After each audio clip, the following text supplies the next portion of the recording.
Ah, Uh-oh, get my all thing's... this stiffness out wait, of me. Oh, there we are. Hello. Mods are there it is. mods are asleep. Post smooth Yoda. Makes sense.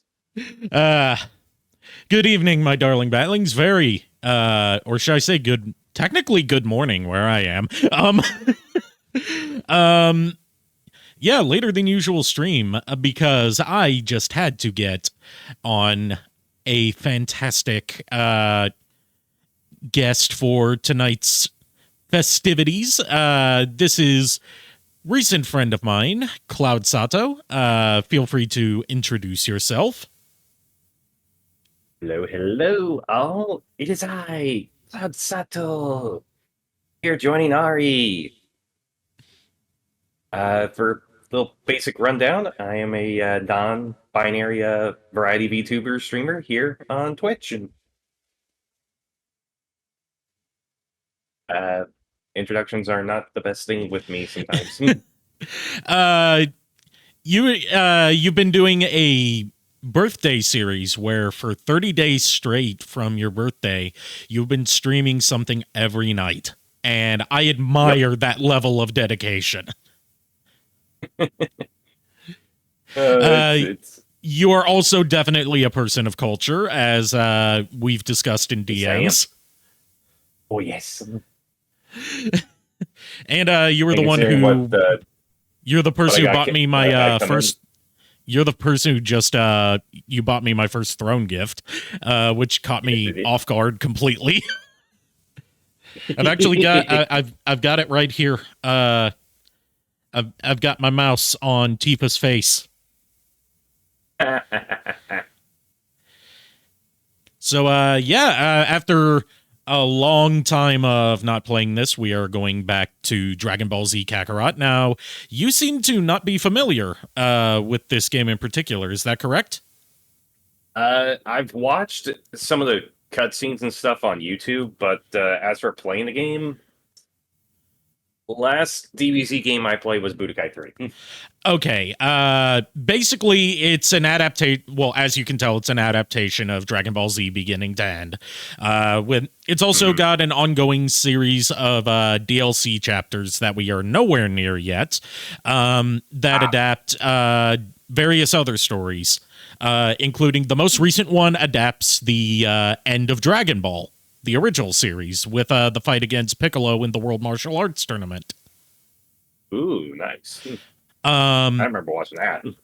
It's developed by CyberConnect 2, who you may know for the Naruto Ultimate Ninja Storm games.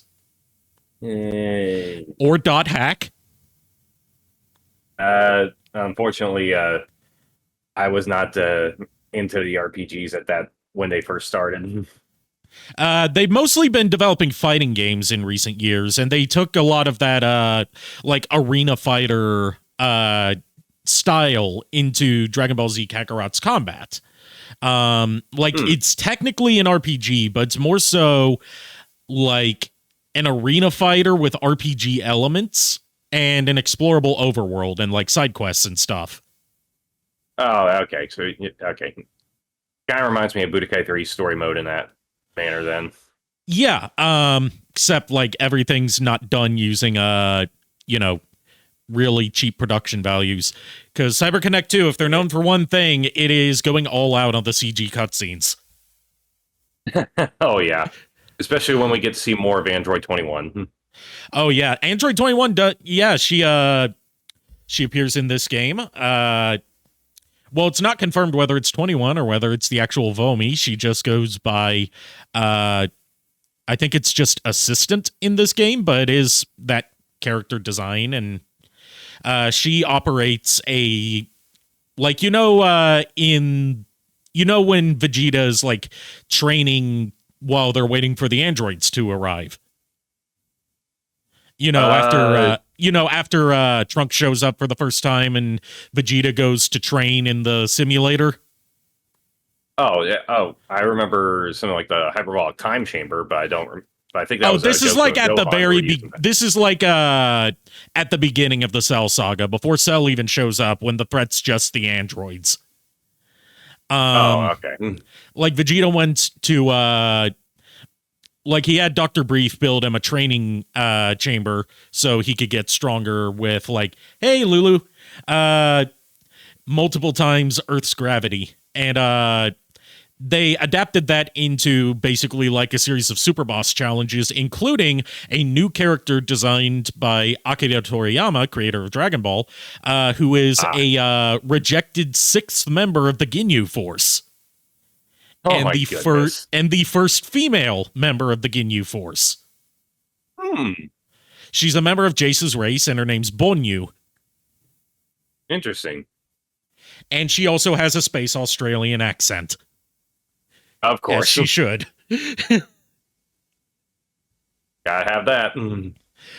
I'm glad you showed up at the very least, Lulu. Yeah, I know this is later than usual for you and you got work, but I appreciate it. So yeah, with all that out of the way, let's I'm playing the console version just because the PC version places like an immense strain on my model. Yeah. Which is why I'm looking forward to the secret project.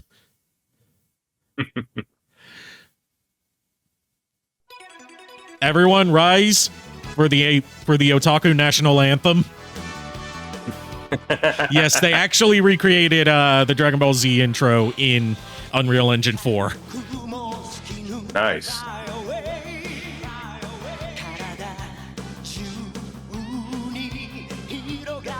And no, we're not skipping this. Every time we have to watch this from beginning to end because skipping it is sacrilege. Hello, Bulma. Not so happy greeting to Chi-Chi. They do a lot. I do have some qualms with some of this game's story elements, but I do like how they incorporated Chi-Chi. They didn't make her like the nagging, overbearing housewife like she was in the anime. So she's not an overbearing, scary lady? Yeah, instead it's like, okay, so like you can cook meals that give you like passive bonuses as well as permanent stat increases. Oh, okay. She is the only NPC in the game who can cook full course meals, which give you like massive stat bonuses all at once. Well, that kind of makes sense. And since we left off on the Namek arc, right when the Ginyu Force arrived, we're not able to make any full course meals for a while. Ooh. I'm hoping to at least finish up the Namek saga tonight. That sounds good. And there's like tons of side stories and side content in this game. Oh, there always will be. There's even an entire card battle mode in this game. You know, I'm not that particularly surprised. All right, I've got let me make sure I load the right save. It's this one. Frieza's ace up his sleeve, the Ginyu Force.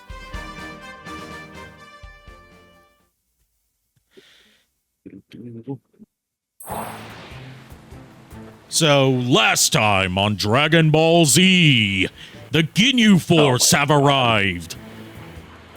Shit's fucked, yo. Well, usually is in this series.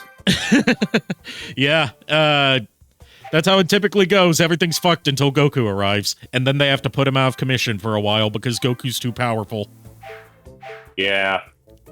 Okay, so what we got right here is what they call the community board. You have multiple communities that all provide passive bonuses depending on like who you have placed where and what level what their level is. You can level up their community level by giving them gifts. Like I don't have a good one to give Goku as an example, so we'll switch over to the cooking community. Launch!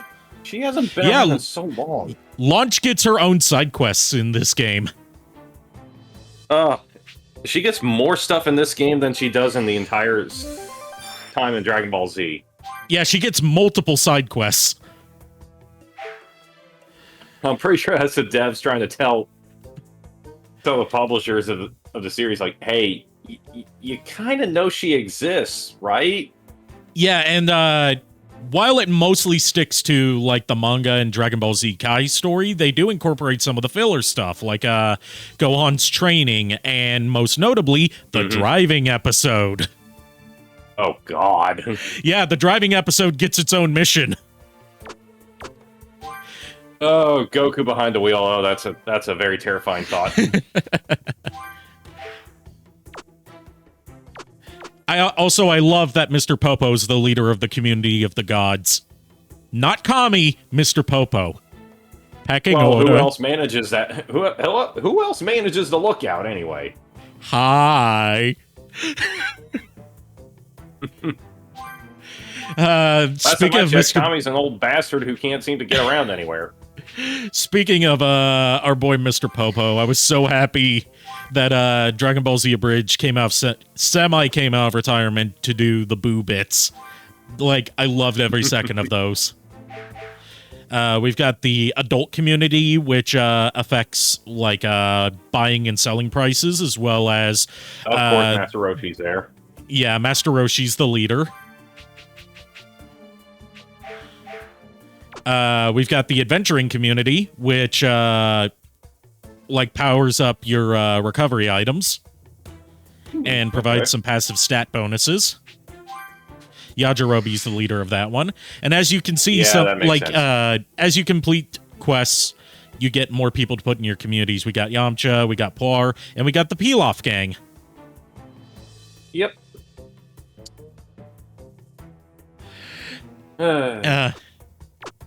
Yeah, we got Ader, we got Nam. Just, they really, even though they limit the story presentation to hi Shadow Dragon, surprised to see you here this late.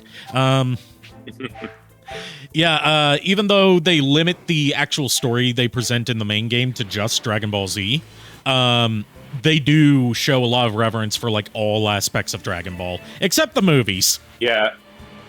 Well, some of the movies are great, but others are just... Yeah. There's even a fishing minigame where you catch fish just like Goku. Of course. All right, speaking of side quests, here's our probably only side quest of the night. I think there's only one or two in this section. We got some tourists here exploring planet Namek for the sights and sounds and all that stuff. As they do. Hey! And they think we're Namekians. What? Morons. Well, I mean, at this point, all but 3 of the Namekians are dead. So it's not like... Okay, that's fair. It's not like they have a lot to compare us to. True.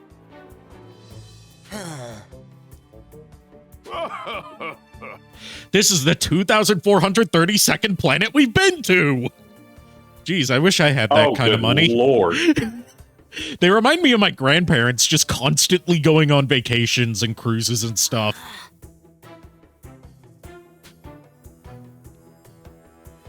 Yep. Wow.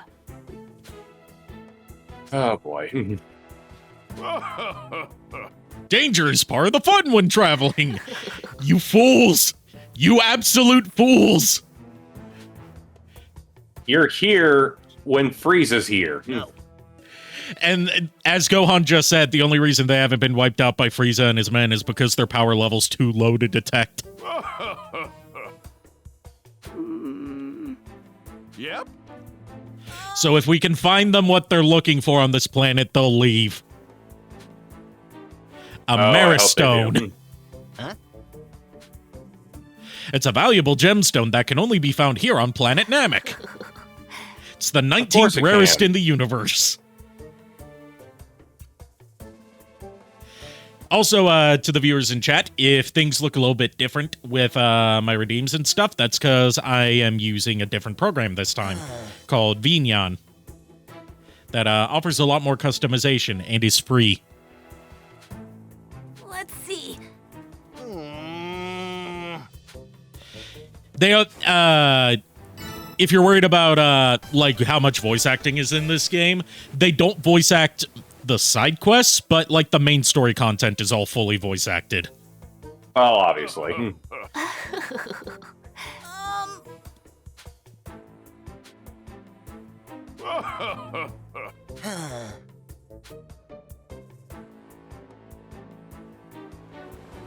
All right, so we've got to find this Mara Stone and get it to them. And then we'll head to Guru's place so we can find out what's happening with Guru and Nail. Well, this is all the power that I had. I bet you and your Saiyan blood are hiding all sorts of untapped power. After listening to some of Taka's creator commentary stuff on Dragon Ball Z Abridged, I finally figured out how to perfect my Guru impression. You gotta stick your chin out really far, like Nail, like you gotta like stick it into your neck. Oh Nail. God! Oh my word! Nail, come and mail this for me.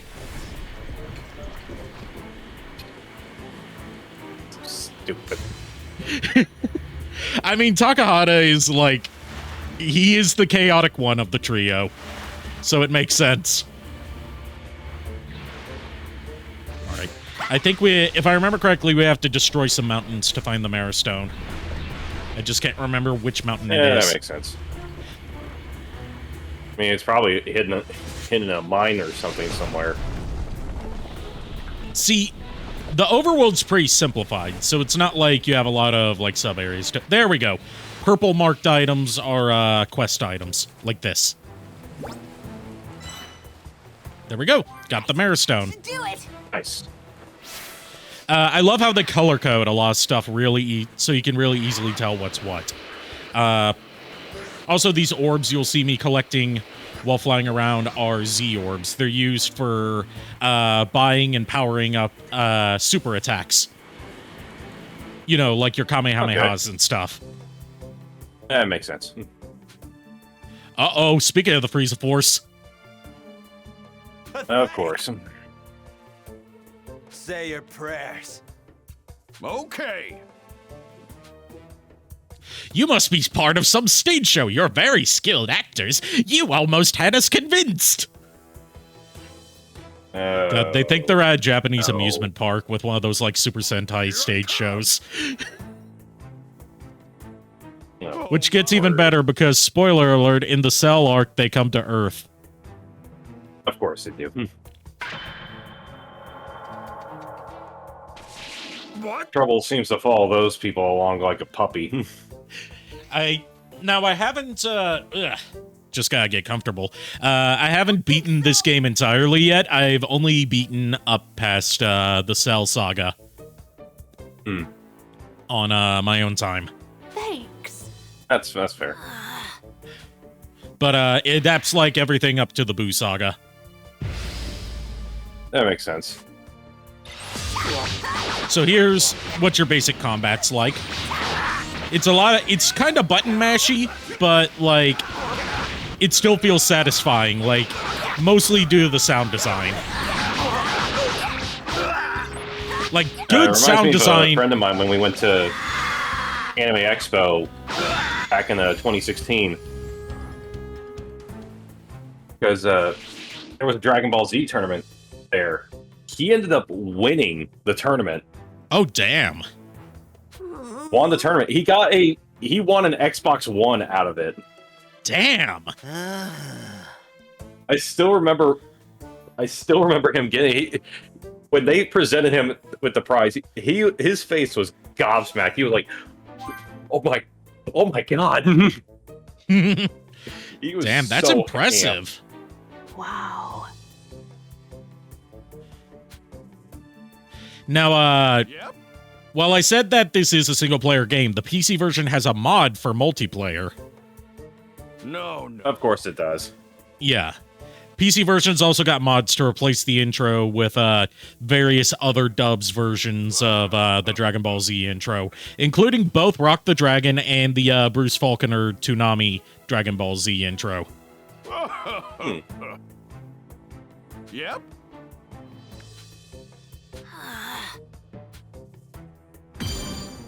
All right, that's that side quest done.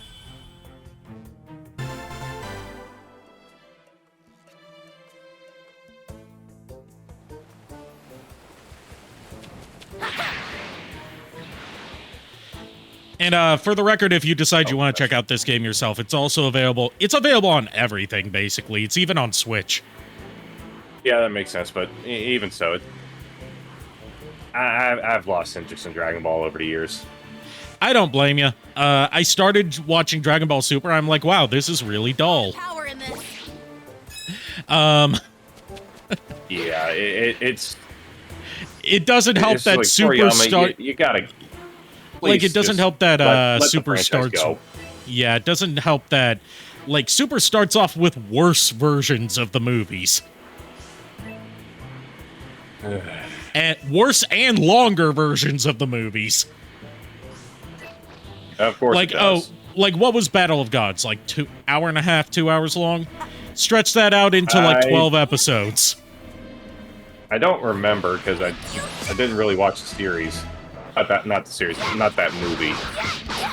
I've seen Battle of Gods once because I have it on Blu-ray. It's like, you know, average feature-length movie length. But like Dragon Ball Super starts off with like longer adaptation of Battle of Gods and then a longer adaptation of Resurrection F before it starts doing anything actually new. Oh, lovely. And it's longer and worse because, like, you know, it's on a TV budget as opposed to theatrical budget. As opposed to it just making it like an hour-and-a-half movie. Yeah, it was obviously supposed to be an hour-and-a-half movie because a lot of the Battle of Gods arc so far has been, like, you know, Battle of Gods, I know you said you haven't seen it, but, like, a lot of it is more, like, lighthearted comedy before it gets to the action. Like, the action doesn't happen until, like, the very end of the movie. So they stretch that lighthearted comedy out across, like, 75% of the arc, and then the rest of it is just one long fight. You know, reminds me of that one particular failure from completing the mission, where basically saying, yeah, this goes on for like another 3 or 4, like 30 or 40 hours or so. And they clearly are referencing Dragon Ball Z. Now, here's my proposal. Abandon Dragon Ball Super because, like, people are... Because, like, apparently Dragon Ball Super didn't actually end. It just kind of stopped. Like, there's a manga series that's still ongoing. But the anime hasn't had any new content outside of movies for years now. So I'm like, abandon doing more of the anime as it was going and do Dragon Ball Super Kai.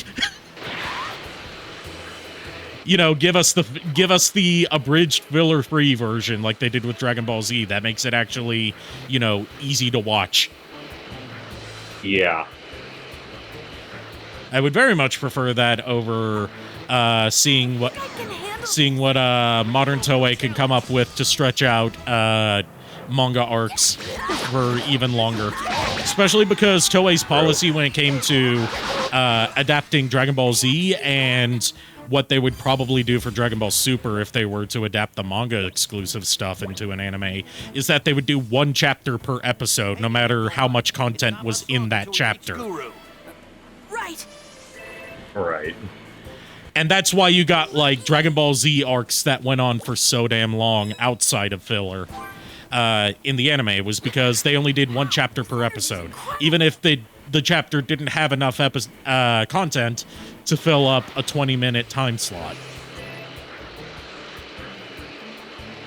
It never does. There it is. Yeah, like, it kind of makes sense in hindsight why they did that, because the manga was still running concurrently with the anime. True. Also, apparently, like, a lot of the reason that a lot of the recent Dragon Ball stuff has been, like, blatant nostalgia pandering is because, like, Toei had set up a whole, like, subdivision dedicated to just Dragon Ball. and like managing the Dragon Ball IP. And the guy who was in charge of that was like obsessed with nostalgia pandering. Everything had to be related to classic Dragon Ball Z stuff in some way. And he's now been fired, and he set up his own new company called Capsule Corporation. I'm not kidding. And he's demanding that the rights to Dragon Ball be handed over to him. Okay, here's a polite way to say this. Fuck you. Astounding. I've said this before, but I'm so not used to Guru. Like, I'm so used to Dragon Ball Z Abridged Guru. So when I hear, Grand Elder Guru sounding like a wise, sagely character, it sounds off to me because I expect him to be like, I'm about to misuse my hand upside your head. Kind of in a hurry. Worry not. Now. Time for a few questions. I will tap into power buried deep. Yes, they have a few quiz sequences every now and then to make sure you're actually paying attention to the story. They had one in the Saiyan Saga, right when Goku goes to Otherworld for the first time and meets King Yemma, and he's about to go on Snake Way. So, like, first question, what do you think of power? Yes. To you, power can be a considering Gohan indeed. at that time in the series, That is not all. he was scared of his own power. Since you feel Right. its full potential as well. Let us move on. Tell me, when should power be used? Only when it has to be Correct. used. Power must be utilized only when necessary. The final question. Upon gaining power, for what Nell, will you I fight? saw a fish. That is all. You can go back outside now. Alright, what's the reason that we came here? To bring everyone back to life. That Yep. I feel like that question's in there We're just here to to get throw the people Namekian off. Dragon Ball. think only of this and relax. There are every Well, then now and again, then it- questions in these quiz sequences that exist just to throw people off. Like, in the King Yemma one, there's one like, what question number is this? And if you choose the right answer, he says it's wrong, then realizes he was wrong and says that was a trick question to make sure that you Of were course. paying attention. What the? Of course. There's someone in there. And, with RPG stuff, usually you expect to have to grind a lot, but the way this game works is that characters automatically gain experience through story progression, There's no in addition to grinding. side. Do you want to die that badly? Come on, bring all 4 feet of you! A huge power level is inside. That must be Kakarot. Yeah. So he is. Vegeta, buddy? No. What the hell? It's you. How did you increase your power so much? Damn, I Yes, missed the my tiny moment. child is much stronger now. Dende, I have a favor to ask of you, my. I'm also not used to Dende sounding like an actual child. Oh, there is a large I'm used to him sounding like, my name is Dende. orbiting the planet. What? Oh my goodness. Of course. Dragon Ball Z Abridged has just ruined my ability to take Dragon Ball Z seriously. Grand Elder Guru says something. Yeah. Hey, Makes sense. gotta be Goku. Goku's Partly because that was the only new Dragon Ball Z content outside of Kai that was available Feels for like there's years. more than one. More than one. And that didn't feel like it was just trying to milk everything. 1, Yeah. 2, 3, 4. Like, to my understanding, the movies that are tied in with Super are actually really good. It's just the TV series that's bad. I can't believe Frieza Yeah. actually called the Ginyu Force. You. Give me the Dragon Ball right now. So, fun fact about the Ginyu Force that I'm pretty sure I've said on stream before, but I'm gonna say it anyway. They're all named after dairy products. Immortal. You have my word.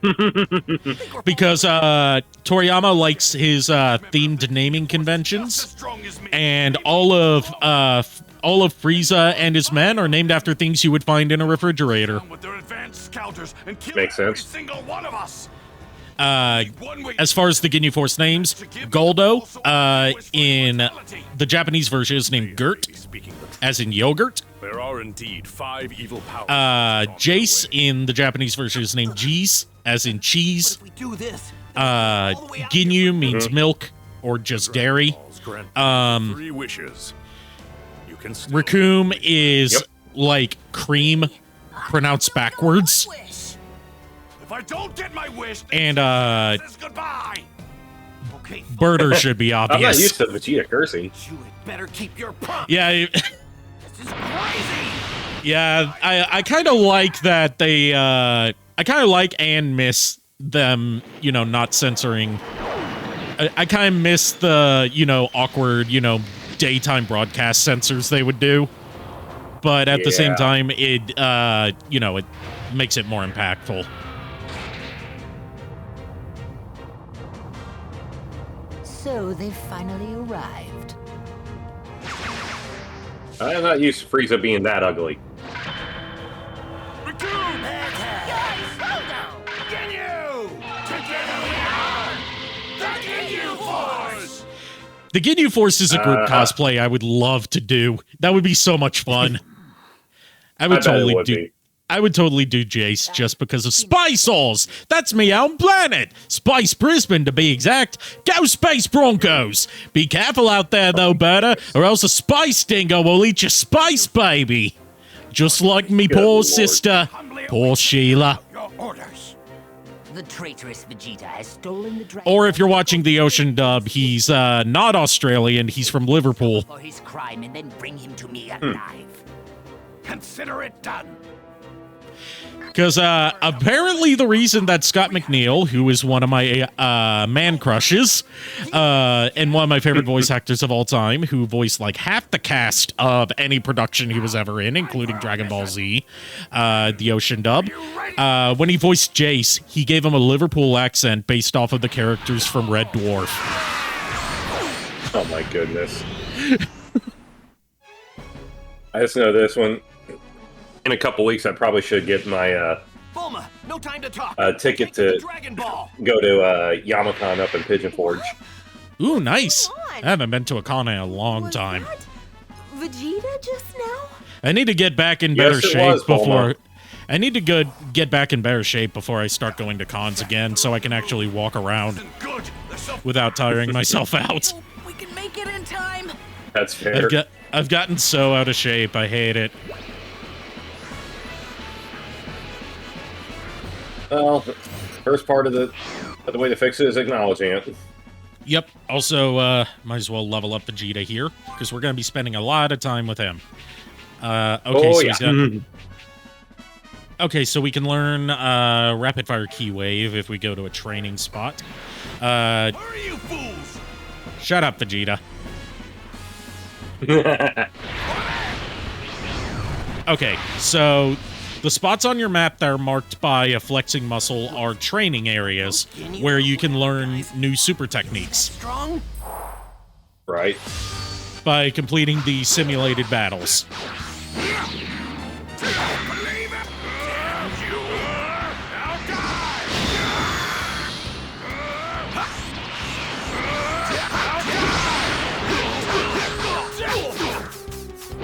Oh boy. Vegeta!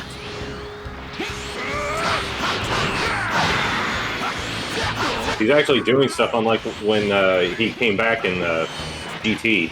Yeah, he just roars and then gets blown up. Like, a lot of people shit on GT for a lot of very valid reasons, and one of them is they finally reunite Vegeta and Nappa after Vegeta's become a good guy, and they do nothing with it. Yeah, but I will say this. Super Saiyan 4 looked amazing. I'll take Super Saiyan 4 over any of the transformations from Dragon Ball Super that are just like Goku with different hair colors. Like, Super Saiyan God was cool at first, because it was the first time we got a Goku transformation that didn't radically change his appearance. It was just like Goku with red hair and red eyes. Yeah. And then Super Saiyan Blue. It's Super Saiyan with blue hair. And like, then Ultra Instinct. It's Goku with a silver aura. Like, the concept of Ultra Instinct is cool. I just don't think it looks very visually impressive. No, the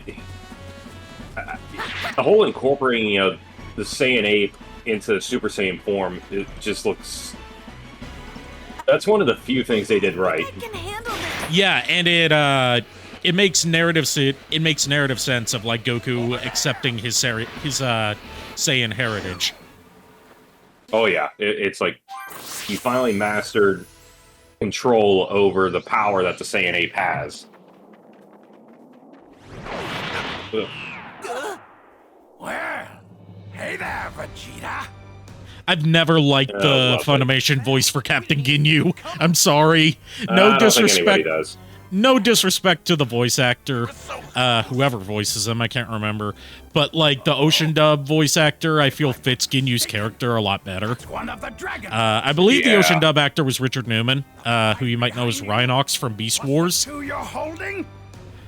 That adds up to You know, more like, I'm happy to serve you, Lord Frieza. and you're not Like that kind of voice, I feel like that suits Ginyu better. fine. Oh no. We'll just have to take them from you then. Guldo. Sir.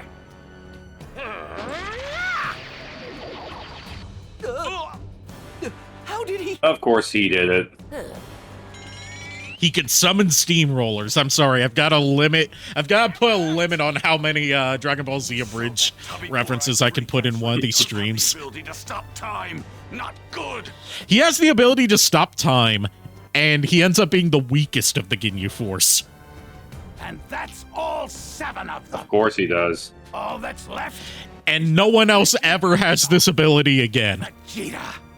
Your suffering will be Nope. handled by me. The closest that we get is Hit, but he has the ability to skip like a fraction of a second. You got to have all Oh my one goodness. last time. Yeah, that's right. Also, Oh, as shut much up, as we're I love Chris Sabat's performances in Dragon Ball Z, I've never liked his Raccoon because he just sounds like generic, like oafish brute. This should be interesting. Yeah. Aren't I a great captain? Like obviously, obviously a lot of people are like, oh, the Team 4-star version's the best, but like Ocean Raccoon's really good. I found out recently because I've just now started watching the Ocean dub after all these years. Because my way of getting into Dragon Ball Z was I started watching way after Ocean stopped dubbing it in America. So I don't have any nostalgia for like the really early era of American Dragon Ball Z broadcasts. All right. Like my first Dragon Ball anything I saw was the movie Dragon Ball Curse of the Blood Rubies. I have not really heard of that one. It was basically a slightly altered, abridged retelling of the Pilaf arc of Dragon Ball Z. Not Dragon Ball Z, Dragon Ball. Just replace the Pilaf gang with a new movie exclusive villain.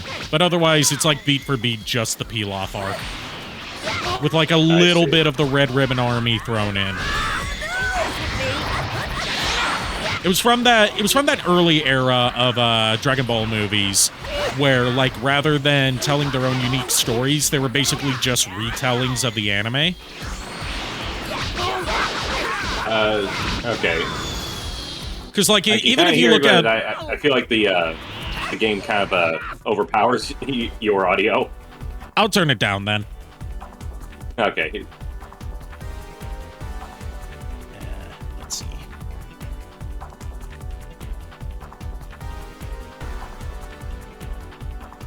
There we go. I have to do this on a game-by-game basis. Yeah. Part of the trouble of screen sharing console games.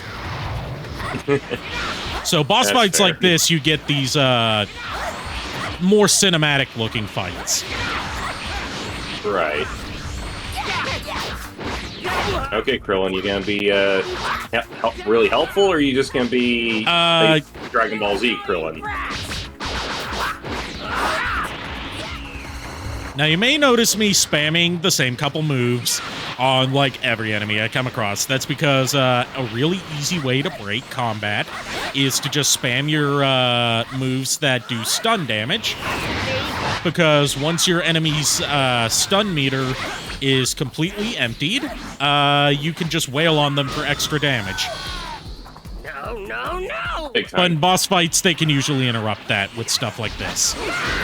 Of course.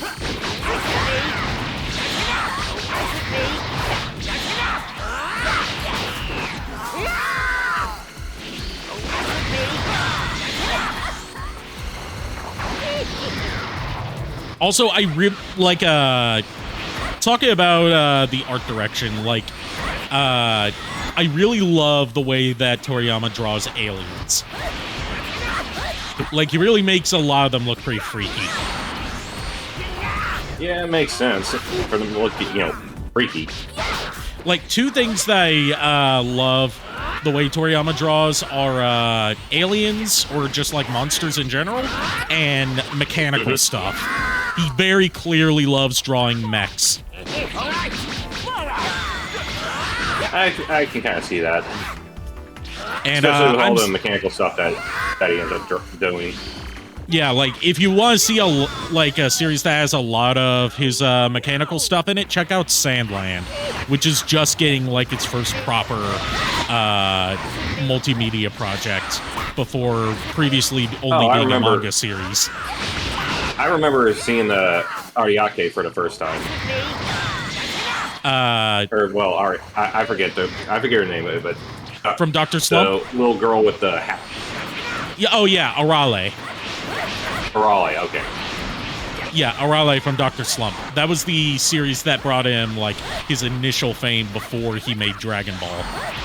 And it's also a series that has never really caught on in the US, mostly because Toei's never really tried to push it in the US.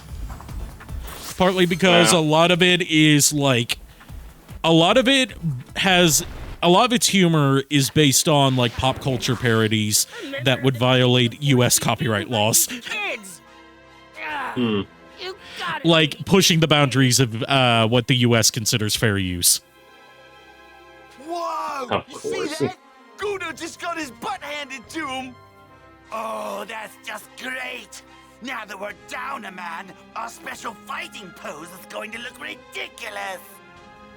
Really, if that's going to be your top priority, Birder, you kind of need to get your priorities straight, my friend.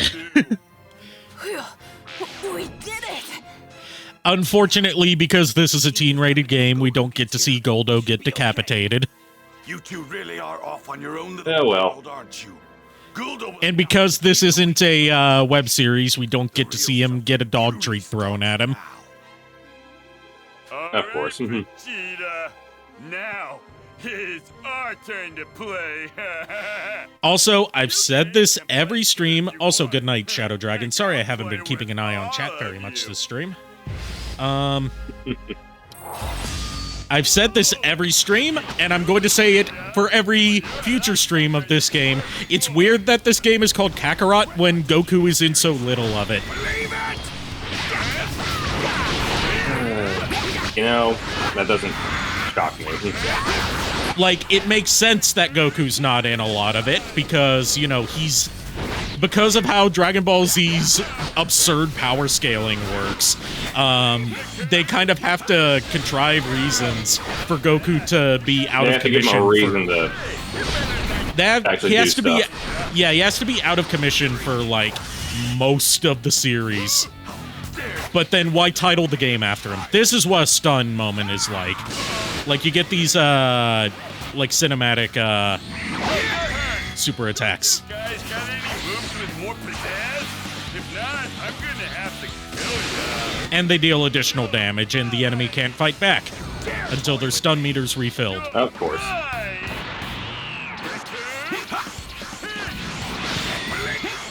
The Raccoon Kick is something I always have trouble dodging because its timing is very deceptive.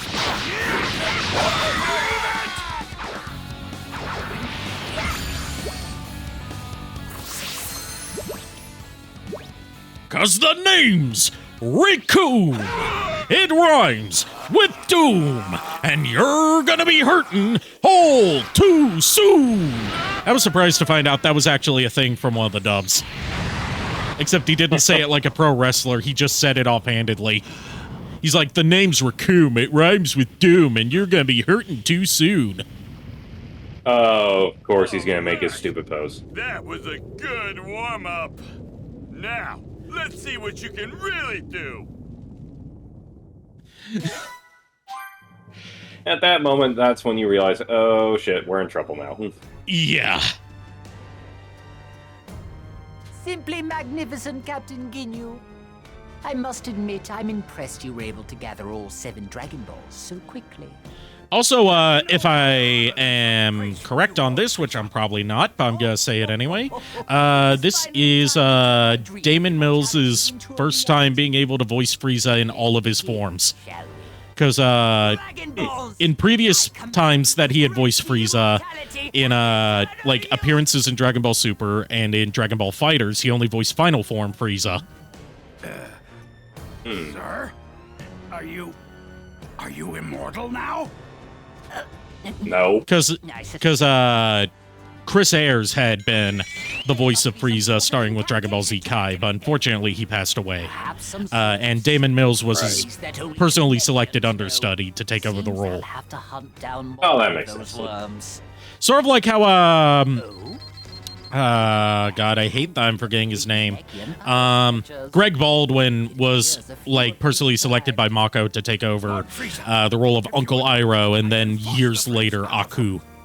No, I think Yeah, been my 7th. that's true. I remember that. I've experienced dealing with these. Like how, Tales of Boxing Say always hurts. You stay. one of my favorite things about Greg Baldwin is that he doesn't view himself as, like, the successor to Mako. He calls himself a mock Mako. That actually is a lot better to hear. Like, he's really humble. You guys are As he should be. a bunch of pushovers.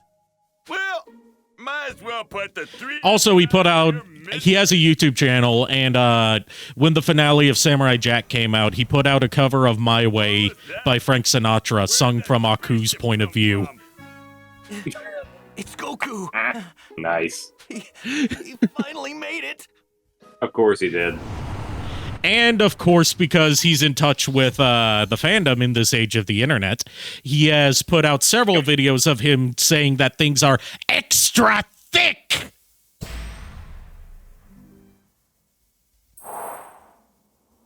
I swear, Mako didn't realize what kind of monster he created with that particular scene.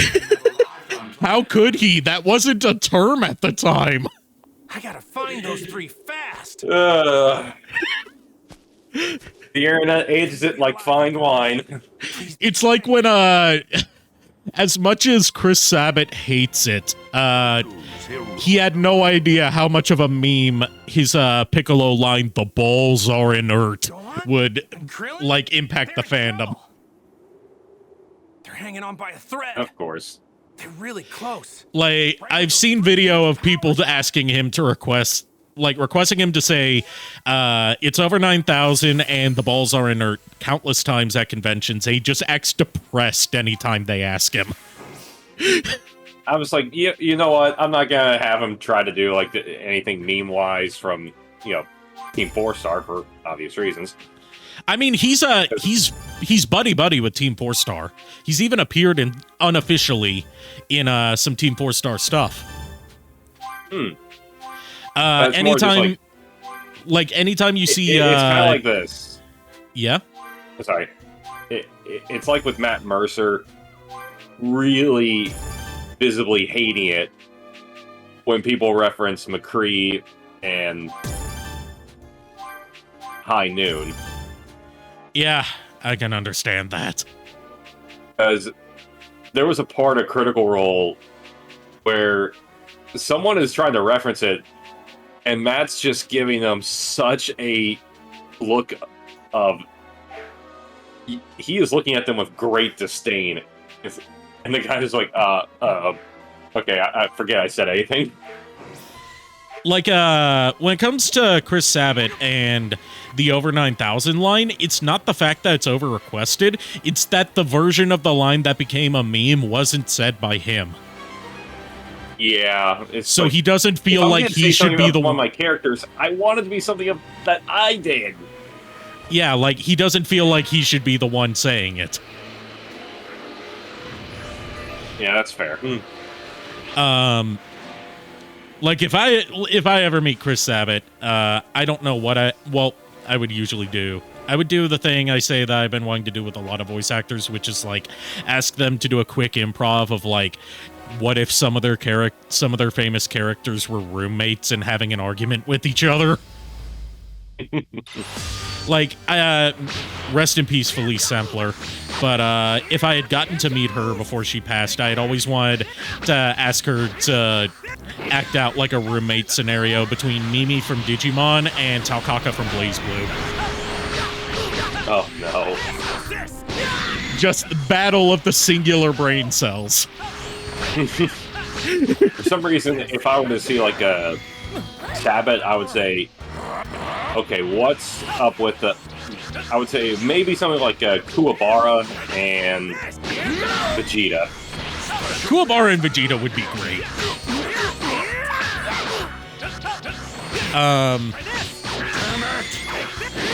Like, whenever I meet voice actors, I like to, give credit to some of their lesser-known roles. Show some appreciation for stuff besides the really famous work they've done. Not out of, like, some sort of, like, I'm a bigger fan than the rest, but, like, just because I feel like it's a nice thing to do. Yeah. Like, when I met Amanda Miller at a convention, this was, like, before she got big with Boruto. But right around the time she saw, like, a huge jump in popularity with the newer dub of Sailor Moon, where she voices Sailor Jupiter. I asked Sweet, her... merciful Jupiter. I complimented her on her performance as Nine the Phantom from Blaze Blue. And she was, like, really happy to hear that. Or when I met Jeremy Lee, everyone in line was, like, getting Asuna from Sword Art Online stuff signed, because this was before Nier Automata came out. And I was like, can you sign my Hyperdimension Neptunia mouse mat? Because I love your Plutia performance. And she was, like, the sweetest person I've ever met. And we had, like, a whole conversation fangirling over Plutia and, like, talking about how there needs to be more merch of Plutia. Oh yeah, more merch of her, and, well, obviously there's going to be plenty of merch of Iris Heart, for obvious reasons. Yeah. Like, she even wrote, like, she didn't just sign her name on my Neptunia mouse mat. Like, it's a mouse mat that has the CG from when, like, Plutia shows off the babies for the first time in the third game. And, like, she wanted to know where I got it from, first of all, so she could get one of her own. And second, she wrote on there, "I'll make a plushie of you." Oh my goodness. I am still glad I got Tara Strong to sign the nameplate for my Bombshell Raven. Oh, nice. I've had chances to meet Tara Strong, but they were always at cons that I didn't have the money to go to. But, like, if I ever meet her, ask her to act out a roommate situation between Raven, Bubbles, and Juliet Starling.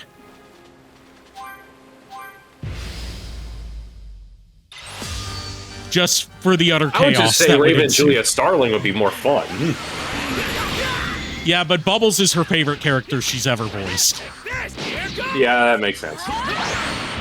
Which is, And like... I remember seeing her at the Fan Expo Dallas in her panel. She is clearly not happy with having to do Teen Titans Go. Yeah, like, the most I can say about Teen Titans Go is, like, at least the voice actors seem to be having fun with their performances. There's some I'm fun not with it, but at the same time, that some of them are just like, why are we doing this with these characters? like I don't hate the show as much as I used to. I'm just kind of numb to it. Especially because it's not as big of a problem for Cartoon Network now anymore, since Cartoon Network barely exists anymore. It's basically just Adult Swim for most of the day now. Yeah.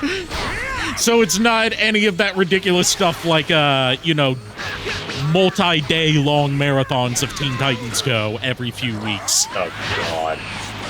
Or like, there were times where 80% of their daily programming before Adult Swim was just Teen Titans Go. Good Lord.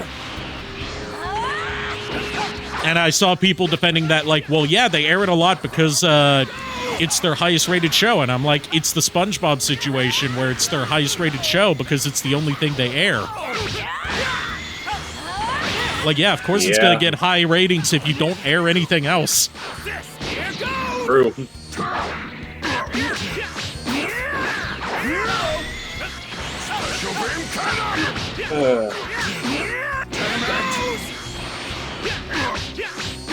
But yeah, let's see. There's that. I got Colleen Klinkenbeard to sign my display of Momo.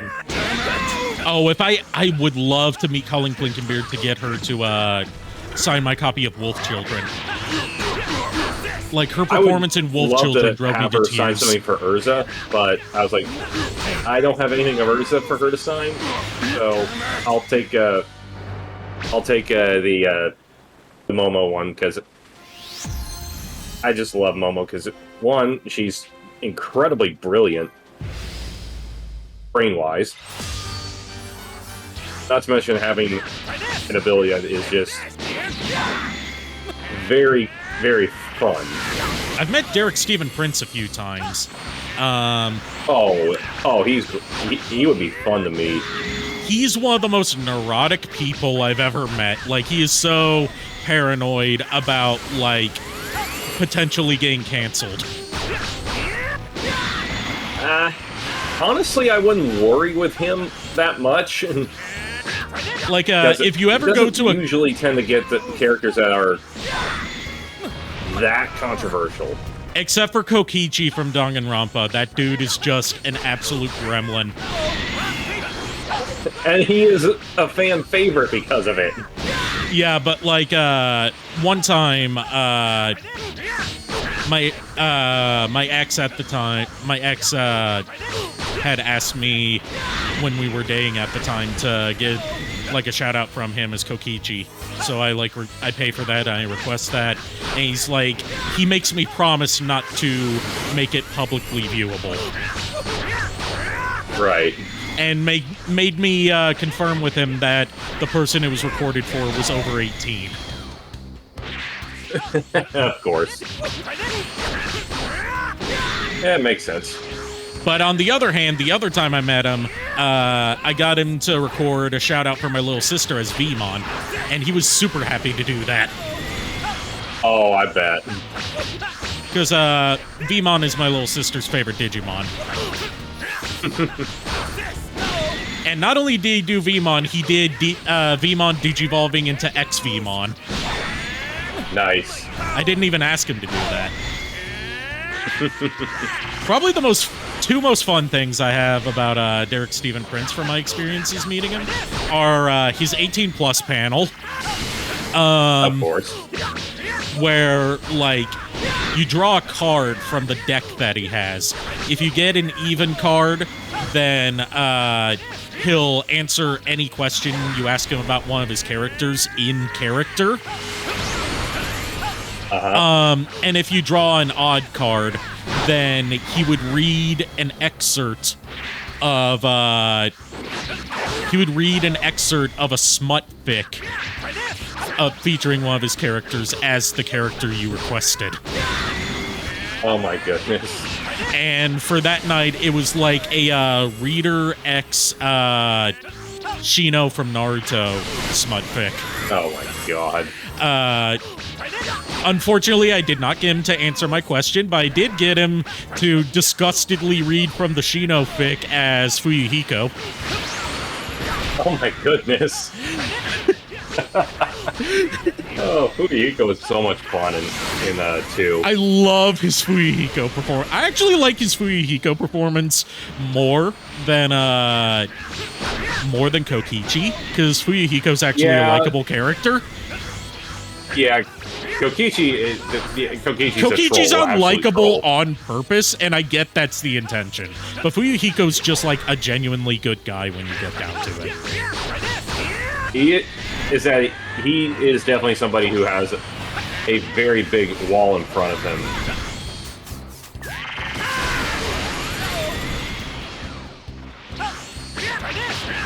Oh, and I met Tony Oliver once, but unfortunately I didn't have anything like in particular for him to sign. In hindsight, I should have brought one of my Blaze Blue games with him because he was the original voice of Bang. Oh, there you go. You might know him more as Lupin the Third.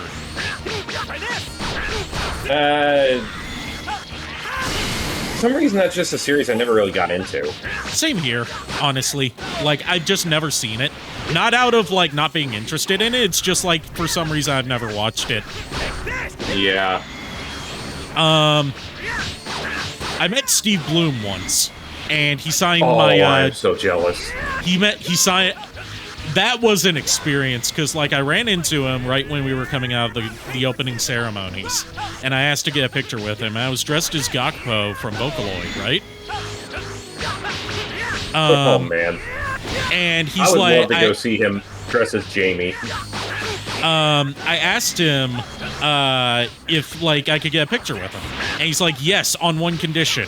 Can I hold some of your wig hair in my mouth? And, of course, I'm not going to say no to Steve Bloom.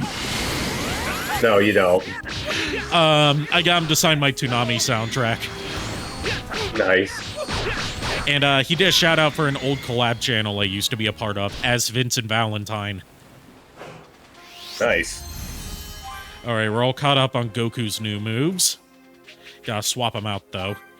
No point in using the regular Kamehameha anymore when we have the Super Kamehameha. Oh, no. Oh, no. And we gotta equip the Spirit Bomb. Obviously. The Spirit Bomb, you know, that move that never fucking works on anything? It doesn't work on anything until the story has it work on someone. It has a more consistent kill count in the movies than it does in the show or the manga. Makes sense. Like in the movies, it's always the thing that saves the day. In the actual series, it almost never works. Nope. One of the few times it worked was, let's see, I think with Vegeta it worked. I mean, like, it didn't kill Vegeta. It just severely wounded him. It didn't kill him. It just really hurt him. It didn't kill Frieza. It just really hurt him. It did kill Kid Buu. It did kill Kid Buu, but the thing with Frieza is Frieza came back. Vegeta was just like, this is not worth it. It is not worth it to deal with this anymore. And he didn't even bother trying it on Cell. Oh no, why would you?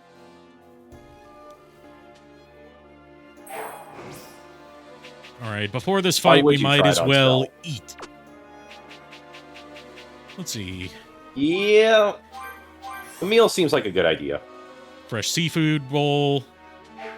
Let's see. Get a rich seafood soup for that key defense. Burning tofu. Oh, that should be good for tofu. now. Yeah, there's a surprising amount of meals you can cook in this game. Like, there's a lot of, like, you know, item collecting and scavenging for stuff. Loot Goblin. Yes, exactly. And, when you're eating the full course meals, they eat them just like they do in the show, where they, like, scarf down everything wildly. Of course. Unless you have Piccolo in your party. Because Namekians subsist only on water, so he doesn't he doesn't have an animation for eating anything. He just sits there. Of course he. I love that attention to detail.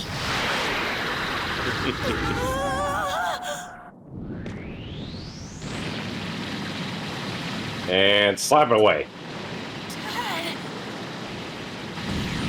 Also, I like that this game places a lot more emphasis on the father-son bond between Goku and Gohan than the anime did, where it kind of shows them as, like, being more focused on fighting than anything else.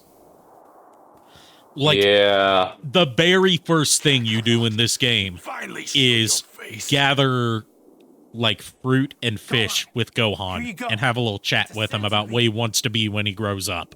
Give some to the others, too. I'm gonna. Well, there you go. That's a good thing with him. You wanna fight me? What's a puny little guy? And I'm like, this is sorely needed, because so many people think that Goku's a bad father. Yeah, the anime does not do him a lot of good with that. And admitted, even Team 4 Star themselves have said that they went overboard with the Goku's a bad dad jokes. But their intention wasn't to be like, oh, Goku's a bad father and shouldn't, and like Piccolo's a better father to Gohan than Goku is. It was more so like Goku doesn't know how to raise a child, so he's just doing what comes naturally. Kind of stupid. But like the stuff in the hyperbolic time chamber was like him trying to make up for all the lost time he had with Gohan. With how they wrote it.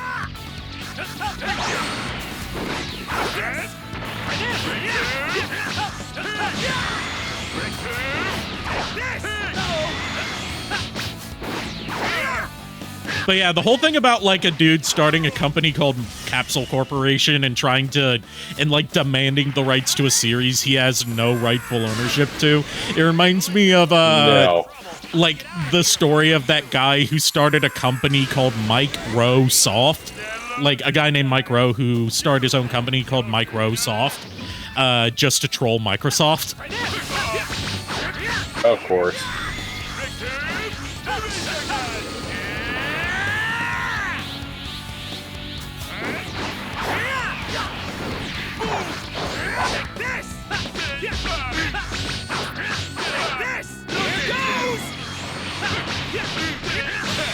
And bye, Raccoon. See you later, Cream. Speaking of Cream, it's weird that we haven't seen Cream the Rabbit in any Sonic media since like 2011, I think. Let's see. Sonic Generations was the last mainline title she appeared in. Damn.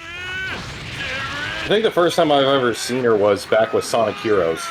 That was supposed to be her debut, but due to the order things released in, she technically debuted in Sonic Advance 2 like a year earlier. Oh, wow. But her first mainline appearance was in Sonic Heroes. Sorry. You were wide open, so I just went for it. Goku, don't say sorry to him. Goku, he nearly killed your son. He don't deserve apologies. I mean, I can understand why he apologized. Goku doesn't like fighting dirty. Well, he sometimes does. That's the whole reason for the rock, paper, scissors technique. Which you do get to use in this game. It's one of his starting techniques.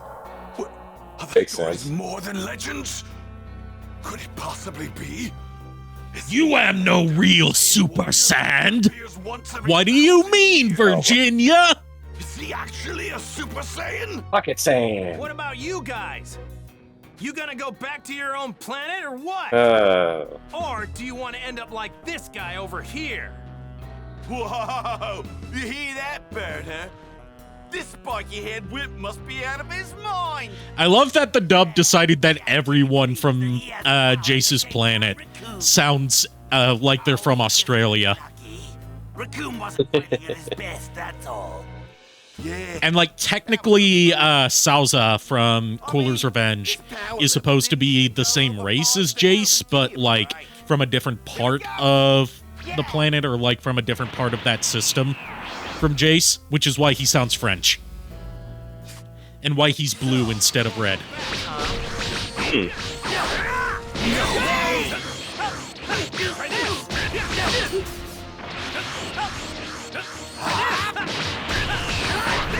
Now, I feel like, even though I know this is, like, not the ideal time to announce it, because, you know, it's like, what, 2-something in the morning here, and my usual viewer base is not on now, but who cares? They'll catch it in the VOD. I've been brainstorming a little project involving this game in the background, and I've got a few things cooked up for it already.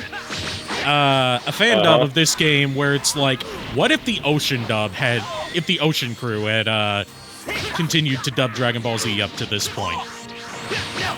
Just for the fun of it, not like, you know, Ocean better than Funimation, blah, blah, blah. All that kind of, you know, nerdy bullshit that people still argue about for some reason. Right. More so, like, just for the hell of it, like a what-if scenario. I've got a few roles cast already. I cast myself as Piccolo because I can do a decent enough Scott McNeil Piccolo. Of course. I'll probably be, just because I have, like, when I get into my Gravelly range, I can do a lot of Scott McNeil's performances, so there's a lot of his stuff that I'll probably be playing, except for Boo! I can't do his Boo. Because his Boo sounds a lot like Elmo. Oh my goodness. And I can't do an Elmo voice, but I do know a guy who can do an Elmo voice. And he was happy to voice a Boo that sounds like Elmo, because there was a running gag between us where, like, he ran, like, an alt Facebook page for, like, a murderous, psychopathic Elmo called Bloodlust Elmo. And I'm like, dude, you can finally play Bloodlust Elmo. Oh my word. Yeah, the Ocean dub, once they get past the Frieza arc, is really weird.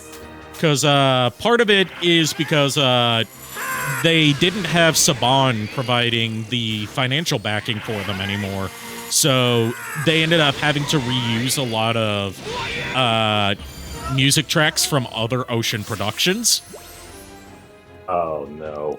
They also just skipped over, like, the Ocean dub famously ended right when Goku defeated Recoome. Increasing his power level at the And instead of continuing that, they just skipped ahead to the beginning of the Cell Saga. must be trying to conserve And then, like, did a recap of what happened in between that. That power spike is probably too for even their advanced. But, like, the Ocean dub gets weird. Because, like, you know, the early Funimation dub was them trying to impersonate the Ocean dub. Where is all this coming from? If you watch later Ocean dub, they're trying to impersonate Funimation. Give up already. And leave Oh my goodness. So it's like people impersonating each other back and forth. Oh my god. Except for what they did with Vegito. I will argue that what they did with Vegito is better than what Funimation and the original Japanese did. Why would you let Oh, really? Yeah, because like they had a logic to it that actually makes a lot of sense when you think about it. The only other Potara fusion we see in Dragon Ball Z is when Supreme Kai fuses with Kibito, and he doesn't. When Kibito Supreme Kai, Kibito Kai doesn't have the two voices coming out of one mouth thing, right? No. You're saying I'm still not. So they It's decided. just, Supreme Kai. They decided that wouldn't apply to Vegito either, because it didn't apply to the only other fusion of that type that we've seen. So instead, they had Vegeta's voice actor do an impression of Goku. I mean, those guys couldn't even lay a finger on him. Goku is And it ends up sounding like Sonic. Find out for yourself. Of course it does. Not only Frieza's probably already used the Dragon Balls to wish for immortality. No, I don't think he's done that yet. Also, if you haven't seen it already, you need to look up the Ocean version of the scene where Piccolo and Kami fuse, because it's like one thing I really appreciate the Ocean dub for is that they went all out on the screams Hasn't made his wish yet. for like powering up or all that kind of stuff. So You mean something comes like when you've got Scott McNeil and Kami fusing with each other, they're basically like metal screaming back and forth at each other for the whole sequence. Oh my god. Appears we've got some company arriving. Looks like Jace has brought Captain Ginyu along with him. Wait, Oh, fun. where's Frieza? I thought for sure he'd be back at his ship with the Dragon Balls that Captain Ginyu brought him. I'm sensing some massive energy over there. That's gotta be Frieza. Over there? Oh, we're in big trouble now. That's where. So question, what age did you realize that Krillin's the luckiest person in Dragon Ball? How to make a wish with the Dragon Balls? Because he ended up with I was Android probably in my 18. mid-20s. He ended up with Android 18. He wins. Kill Guru for sure. Pretty much. He doesn't know that he Pretty much. can use the Dragon Balls. I mean, you get a badass blonde as a wife. What? That settles it. Krillin and Gohan, you two get the Dragon Balls. Ugh. Me and Vegeta will go stop Badass Frieza. blonde who wears Right. And if we don't wears some hurry, pretty nice blue jeans. Guru is done for. She wears a lot of really nice outfits. It's unfortunate that like most of her video game appearances don't give her a lot of alternate Be costumes. careful. They just give her like the default outfit that she wore when she first appeared. But she has like a multitude of other outfits that We're gonna all go look greet really those nice Ginyu on her. guys. Fine. Makes sense, because from what I remember is that she kind of was big into shopping for You're clothes. probably a lot stronger than Yeah, you because recovered from like here. Android 17 and 18 were basically like still in that teenage mindset. Yeah. Wait a minute. If neither Frieza nor Also, did you know that Android 17 and 18 have canonical names that were revealed by Akira Toriyama years after Dragon Ball Z ended? Something wrong, Vegeta? I know hers is Lazuli. I don't remember 17's. Lapis. But oh my god. Closing in. Like I said, Toriyama loves his themed naming conventions.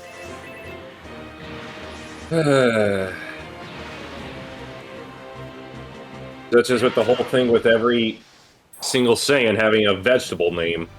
Yeah, exactly. Even the name Saiyan, the Japanese version Saiyajin, is a pun. The captain's gonna make you pay Of for course. what you did. Like, it's a little bit too complicated for me to fully comprehend, but basically the pun is basically like Like we said, if you makes sense, right? figure out the wordplay behind it, it basically means like vegetable people. Rookie mistake. Don't be a fool.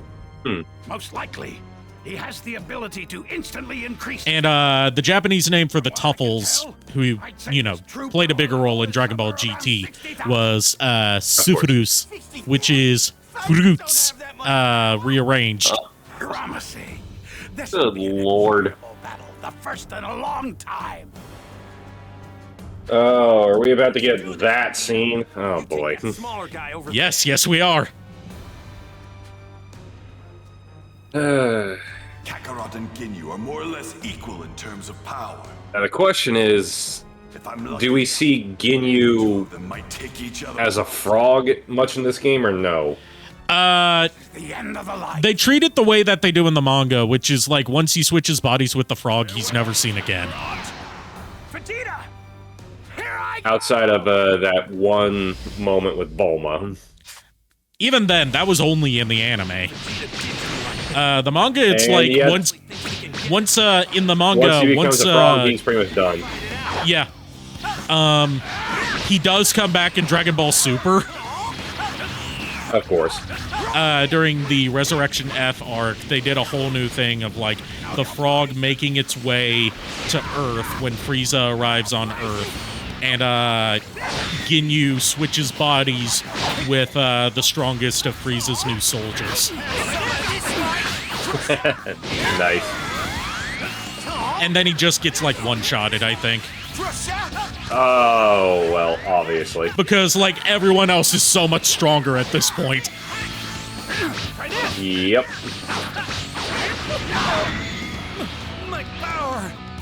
Of course, the anime decided to give the internet something that will never die.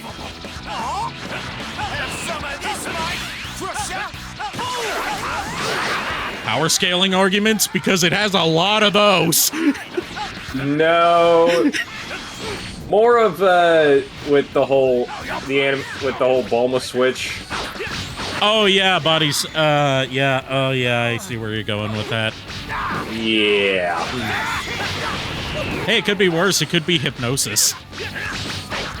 There's that. Or mind control. Or it could get as weird as the Scooby-Doo movie. Oh yeah, that movie is responsible for so many awakenings in so many children. Yep. Myself included. Those certain scenes in those are never gonna age well. That's the show that taught me that Velma is actually really sexy. More so than Daphne. Yes. Like, no Sorry, disrespect Sarah Michelle, to... Who but, was... yeah, no disrespect to Sarah Michelle Gellar. But, like, holy shit. Linda was, oh my, with Velma. Like, a lot of stuff in that movie makes sense when you find out that James Gunn worked on the script. Yeah. And it didn't help that you had the person who directed it, Roger Gosnell, who pretty much is the symbolic version of no refunds. And it also helps that it also makes more sense when you find out that there was an earlier cut of it that was rated R. Yeah. Which is considered lost media now, and people are still trying to find it. But given that Warner Brothers Discovery won't even release movies that are completed at this point, there's no way we're getting that. No, absolutely not. It pretty much is going to be staying within the vault forever. I mean, weirder things have happened. Today, out of nowhere, the Gibby pilot leaked. I don't even know what that is. The pilot to an iCarly spinoff starring Gibby. No. That was never greenlit. Are you good? Super Saiyan? Apparently, it's even worse than people thought it was going to be, because it's basically just a lot of shirtless children. What are you talking about? Fucking hell, Dan Schneider. Yeah. You mean? It's very... I hate that my favorite Nickelodeon sitcom outside of Kenan and Kel is Drake and Josh, because that's tainted on 2 levels. This guy. Yeah, that's true. The thing in the universe that even Lord Frieza is afraid of. You got the thing that happened of, let's see, what was it, last year or 2 years ago? It was 2 years ago, I think. Just leave the planet. It's hard to tell what is time in the 2020s. Yeah. It just seems to flow endlessly. No, I'm serious. I don't want to kill you. It's somehow too slow and too fast all at once. I've heard that the Super Saiyan is Yep. the ultimate warrior, one that lives only for battle and... Oh, no. Oh, I get it. You're not actually a Super Saiyan, are you? But be that as it may, your power is still far greater than my own power.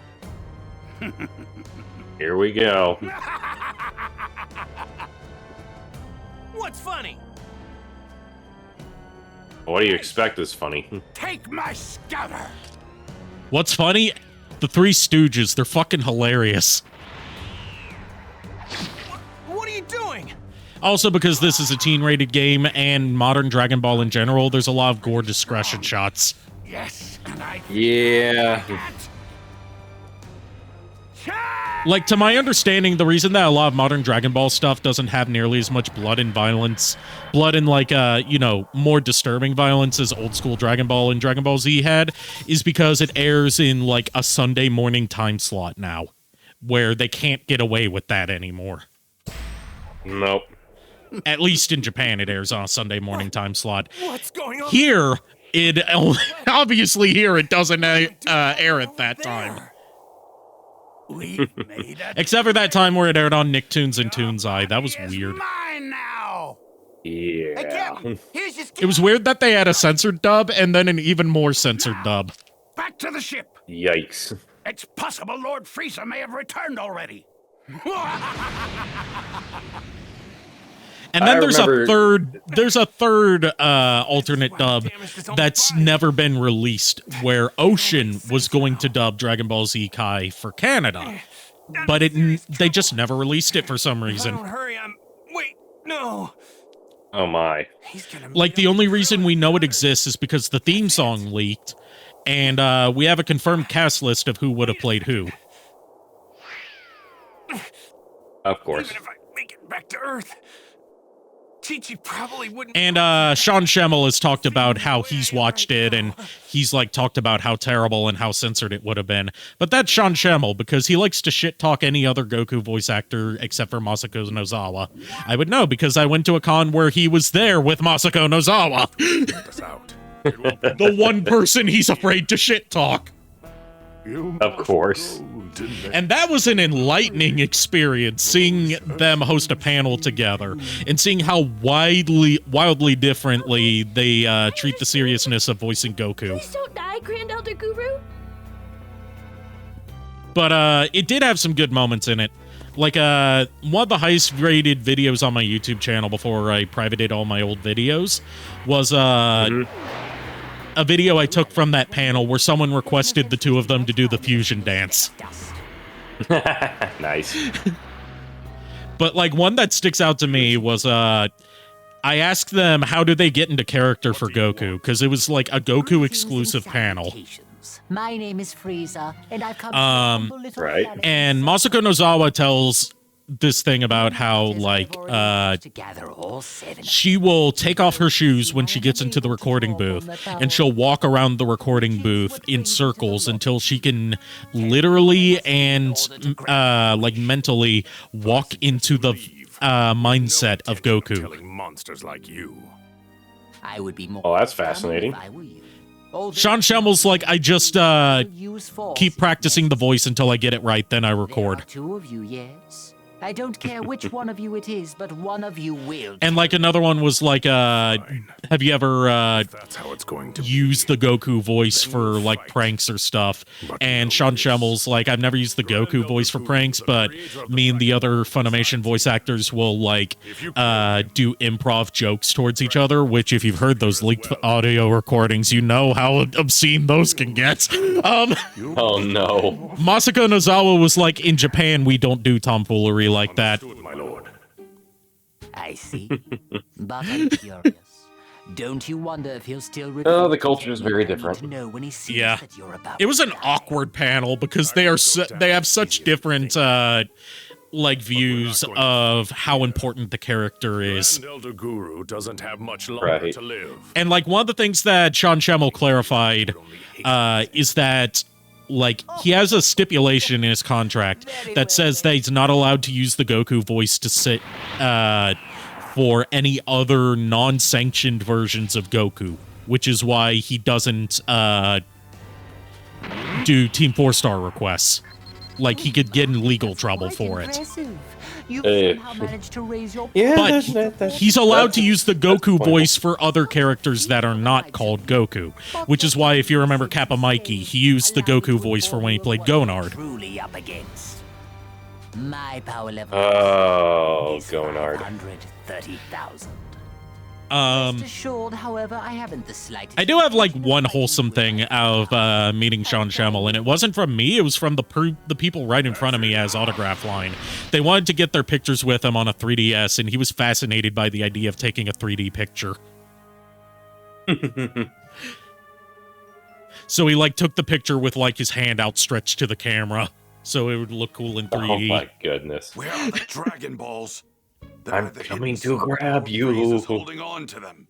Like Sean Schemmel's, he is a strange man. With the control- He has a few musical projects, including one song that he's mostly scrubbed off the internet. They'll quickly realize I'm here otherwise. It's not. This should work. No matter how much you try, somebody's gonna find it. Shen- Yeah, you can find it if you look hard enough. You know the song Rockin' Into the Night? It won't be long. I think so. You know, rocking into the night, rocking into the night. I think I do. It's a classic rock song. He did a parody of that about jacking off while playing World of Warcraft called Jacking Off into a Sock. God. Oh, no. Go on. Oh, no. No. Looks like all 7 of them are together in one spot. Yeah, there's a reason he's trying to scrub that from the internet. Well, kind of obvious why you would want that scrubbed from the internet.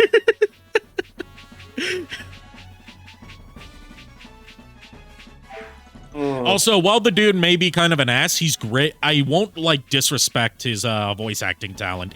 He's got some insane ability to hold out really loud screams as Goku, but, like, he does some great monster voices, too. Like, he voiced Black Doom from Shadow the Hedgehog. Right, now's our chance. I never played the game. All right. Of course he's You're not missing much other than peak mid-2000s Edge. That's true. Yeah, that makes sense. Like, one of the ending credits themes, depending on what ending you get, is Almost Dead by Power Man 5000, and, like, the opening lines are like a distorted voice going, "No more gods, no more graves. Are you friend or fiend? No more life, no more death. Somewhere in between." Oh my goodness. Makes sense when you find out that the lead singer of Power Man 5000 is the brother of Rob Zombie. Looks like no one's around. Oh my Now's our chance goodness. to look for the Dragon Balls.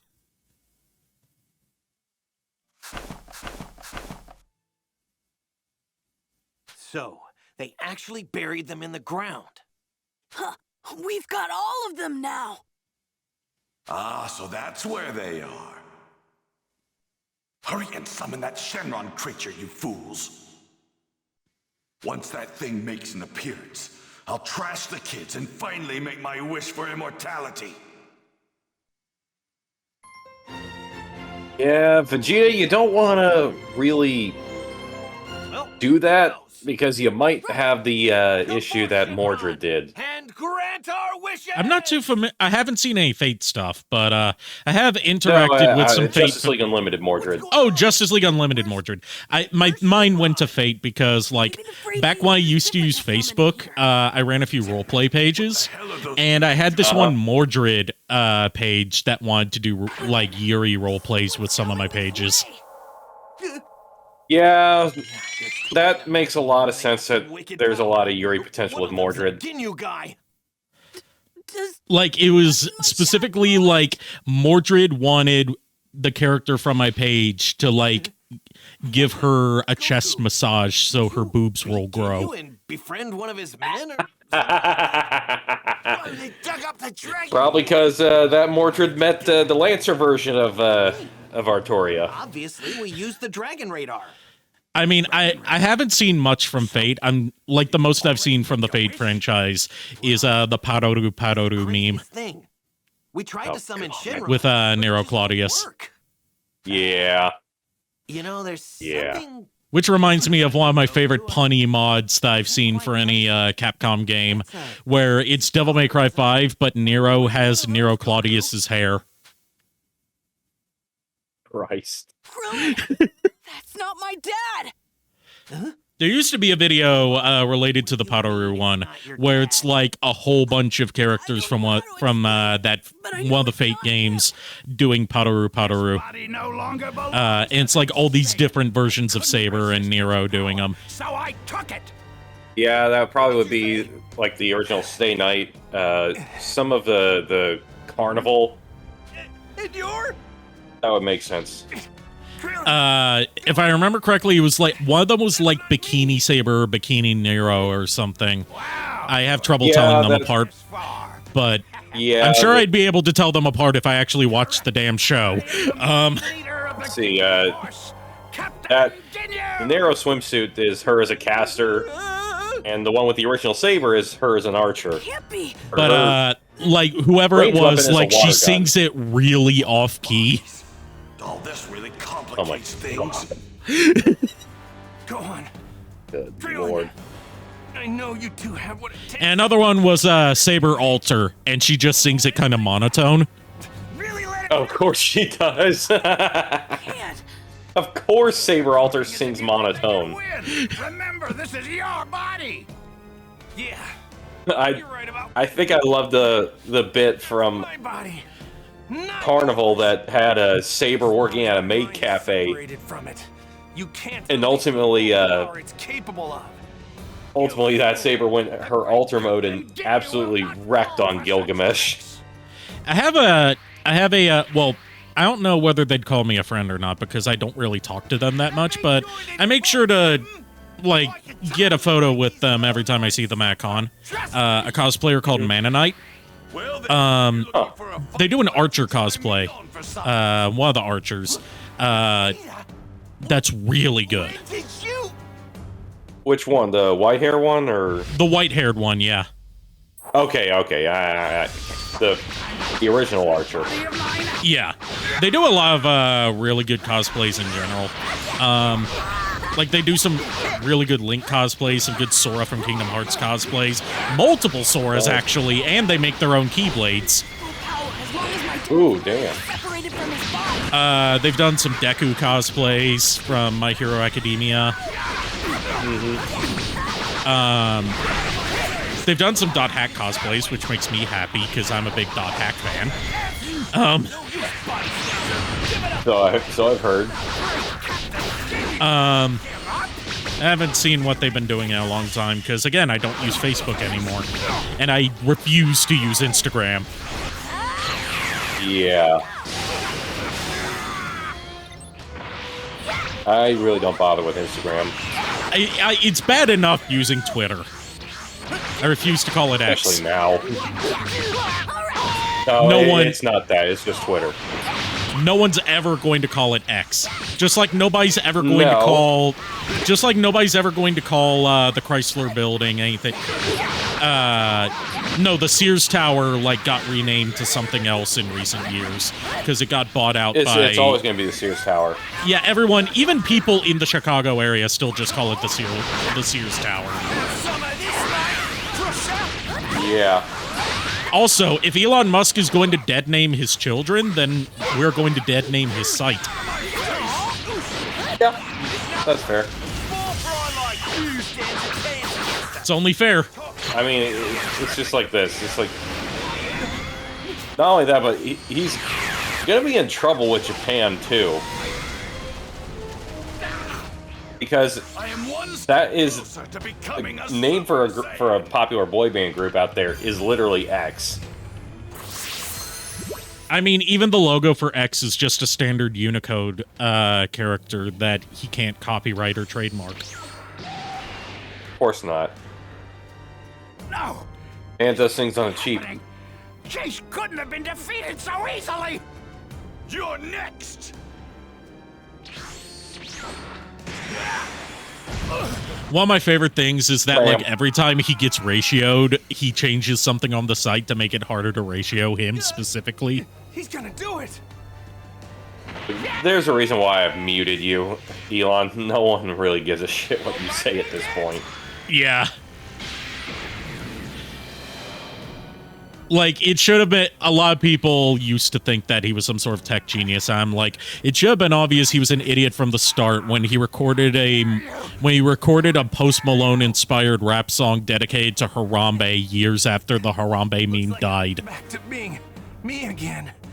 Oh, jeez. What the hell just happened? What was that just now? That feels like my dad, all right. Oh, I swear that man's... Damn it. The one thing I have to credit him with is that if it weren't for him existing, which is a very low bar to pass, then we wouldn't have one of my favorite Photoshops of all time. We're all done for. Oh, good lord. You know the movie Tusk? No. It's a Kevin Smith horror movie about a man who's captured by someone and brutally and horrifically surgically transformed into a human walrus-looking creature. Ooh. It's that, like, pained-looking human walrus with Elon Musk's face, and it's Elon Tusk. Of course. Ah! There you go. There's your frog. There it is. That's all you're getting for this game. For obvious reasons. I did it. I turned him into a frog. Like, I've seen a lot of discussion with the latest DLC pack adapting the 23rd World Martial Arts Tournament, which is like the final arc of OG Dragon Ball.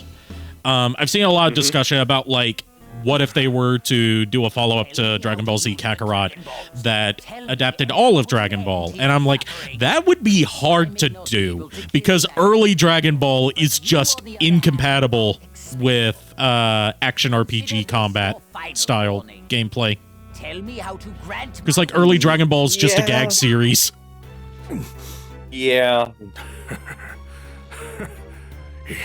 Also, they would have to work around so many shots of Goku showing his dick. That, and also Bulma showing herself off, too. Yeah, even if you buy more recent printings of the Dragon Ball manga, they've covered up Bulma a lot more in her nude scenes. Yeah. Like in the scene where she's showering when Yamcha accidentally peeps on her, they put more suds on her body. Of course. Which, Of you know, course they do. good, because she's 16 at that point. Wasting my time, what? I'm not picking up a signal from the Ginyu Falls. No! Oh, By the way, if there's one good thing that Dragon Ball Super gave us, it's a canonical bra size for Bulma. No. Which is...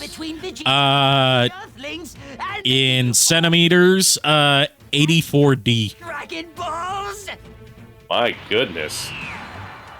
I don't know what that would translate to in US bras, in like inches, because I suck at math. Let's see here. I'm not a mathologist. Let's see. And it also confirms why she doesn't seem to visibly age throughout the series after a certain point. Oh my goodness. Which is that every few years... 34C was in Dragon Ball. So that that adds up. Oh, and might as well give you some... Because Japanese bra sizes are measured differently than US bra sizes. Like the... You mean like the letter is usually like 1 or 2 sizes I bigger. like how it looks. Right. Which is why if you look at Senran Kagura measurements, it's like, they don't look that big. Super light. Yeah, they don't, but then you realize, oh, they kind of are. And these shoulder pads. Like if you look at my girl Murasaki, she's supposed to be a K cup. Oh my goodness. Which is in Japanese sizes. In American sizes, that would be like roughly a G or an H. Go find out how to My activate God. She has the biggest boobs in the series. this fight with Frieza. rivaled only by a mobile game exclusive character named Toki. Let's hope we don't run into him first. That's the new wave one, if I recall. Yeah, who's like a if I remember correctly, an ancestor of Hibari. For my dad to fully recover. Well, Vegeta said in no time, so Oh, hopefully not too Lord. long. Which is why they both have the same eye things. And they both have the same brain Power cell. level close by. Yeah. Hope he's not already a guru. I have my cousin is into Senran Kagura, but he's only played the 3DS games because he doesn't have a PC powerful enough to run any of the other games. So Right. he was mortified when I told him about Minori because he couldn't comprehend someone more childish than Hibari.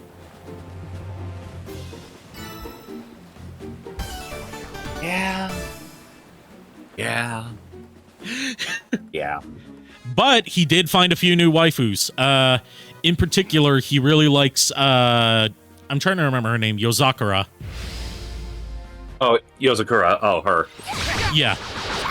The Battle Fist girl. Yeah. But he's still majorly dedicated to Haruka, though. To the point where he insistently refers to her in casual conversation as Mistress Haruka. If you're watching this, Cobalt, I love you, cousin. You're great. I'm not mocking you. I'm just saying you have way more dedication to your waifu than most people, and I respect that.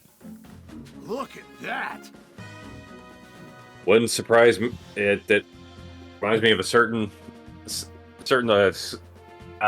official image I sent a friend of mine for a potential thing with Haruka. I would go, yeah, that actually makes sense with her.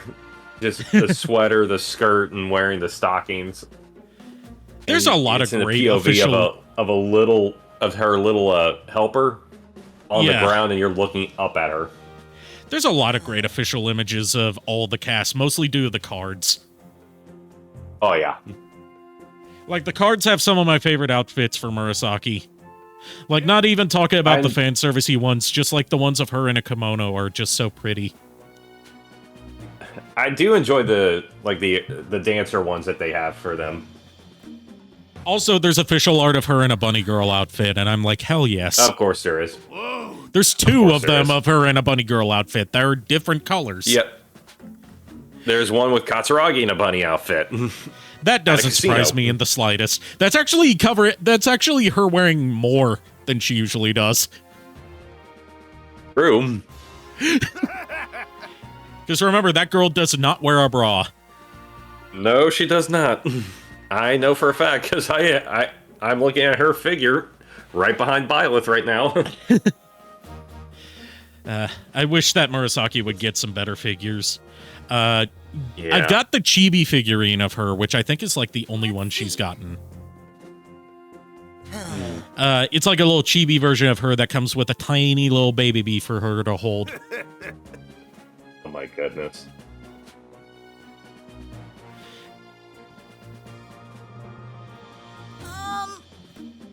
So for this side quest, we've got to help the Frieza Force's chef find 3 Namekian fruits.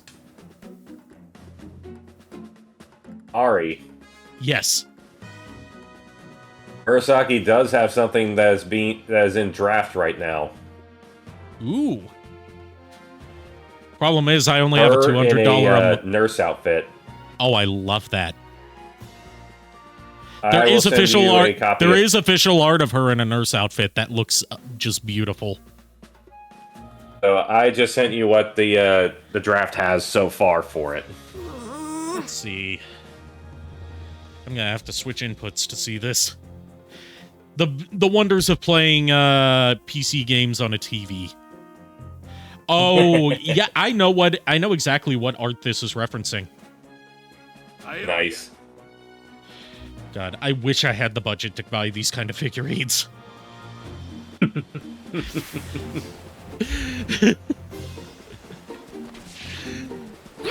Like, it was hard enough convincing my parents to help me replace my broken guitar with a newer one.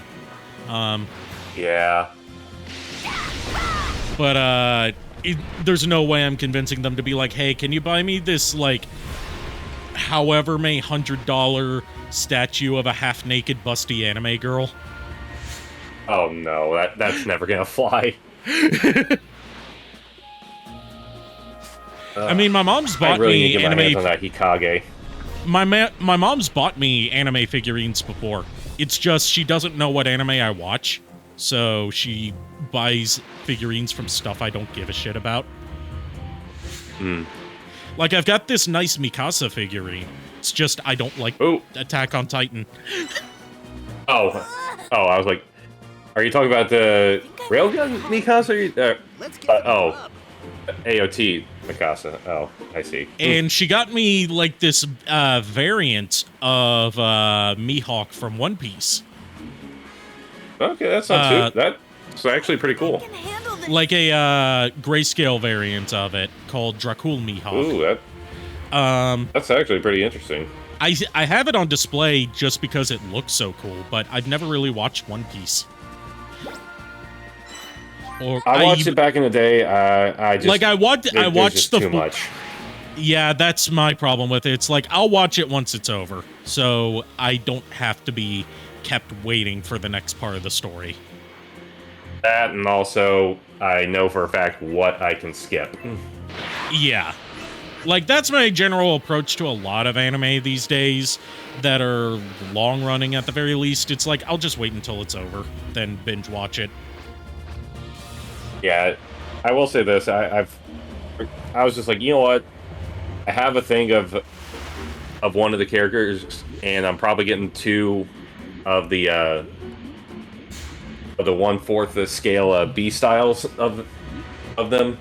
I started watching Eden Zero.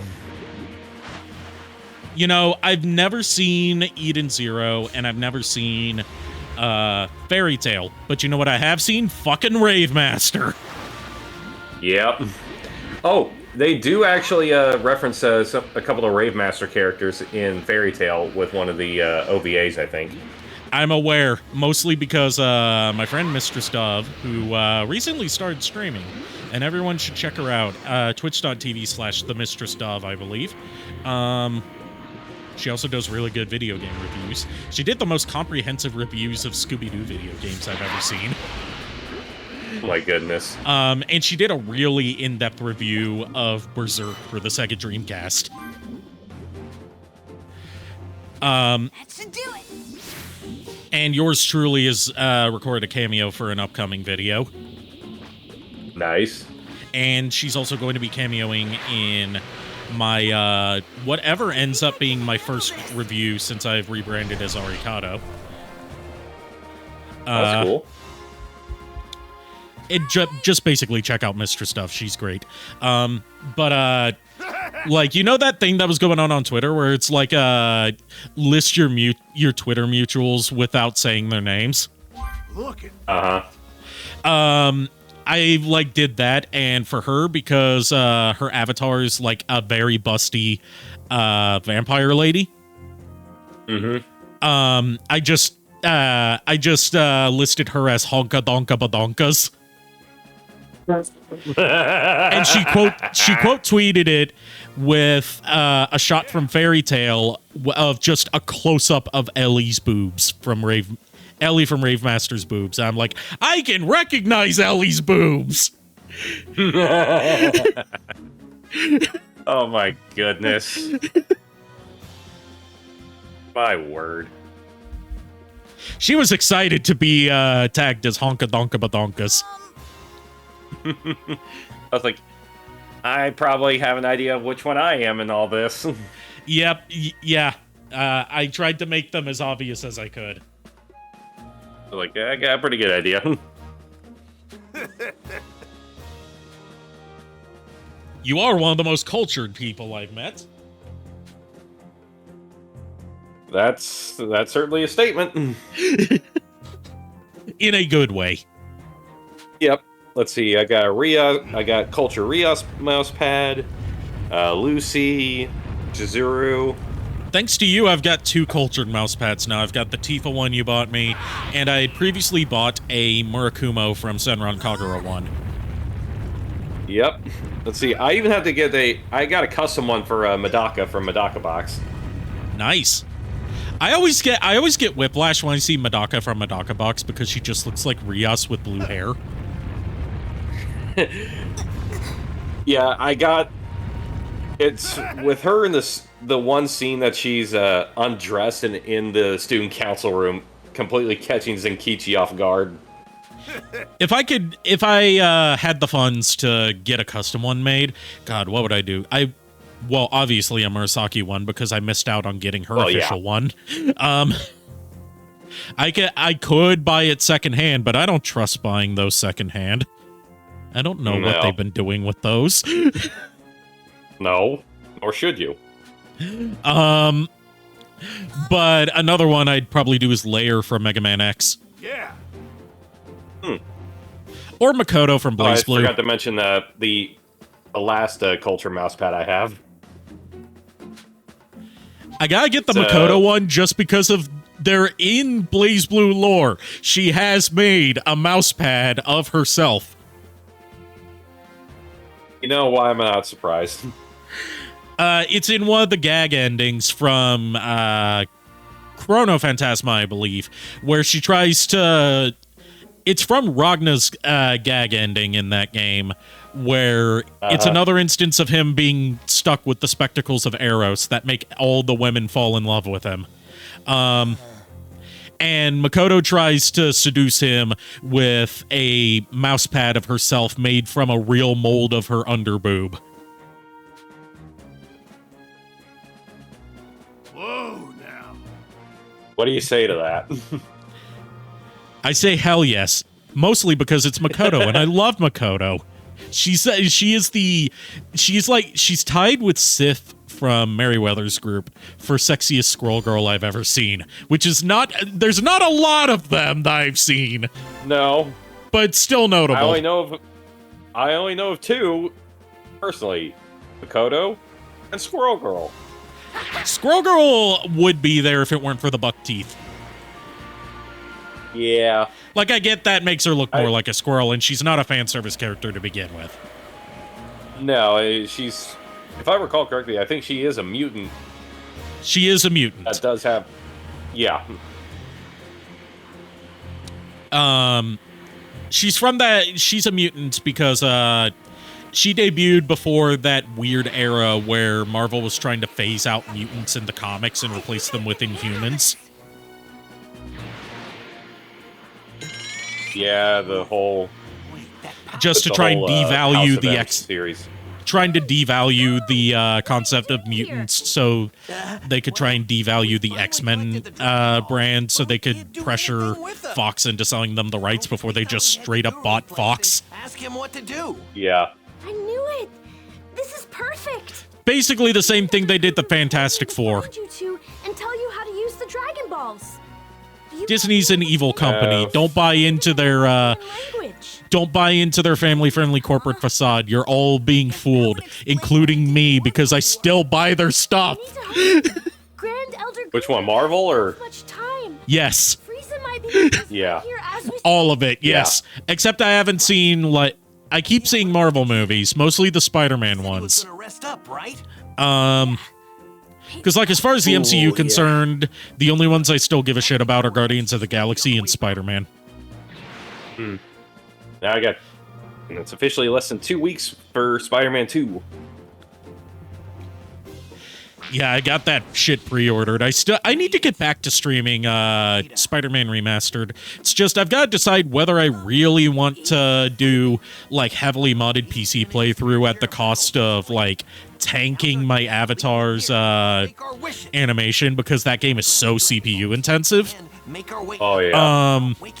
Or if I want to go with a more stable experience with the PS5 version, but not have the wacky mods that I've become known for. I would go with stability rather than It doesn't even know we're here. Than nearly wrecking my CPU. That's a problem. That's a persistent problem with a lot of the PlayStation 5 to PC ports, is that the PlayStation 5's architecture is set up so it has a custom built CPU that's super powerful, but when you port that over to PC, they don't optimize it to utilize the GPU as much as they theoretically should. So all their games are really CPU heavy and don't utilize a lot of GPU power. It's getting dark. Right. Just like the Dragon Balls on Earth. Spider-Man's probably the most optimized of them because it has options to use GPU scaling for rendering stuff. Now, to lighten the load on your processor. I shall grant right. you any 3 wishes that are within. And Last of Us is the least optimized because it launched in a broken state. That Namekian Shinra of course. Is one generous dragon. Oh, but I cannot wait for that 19-inch Venom statue.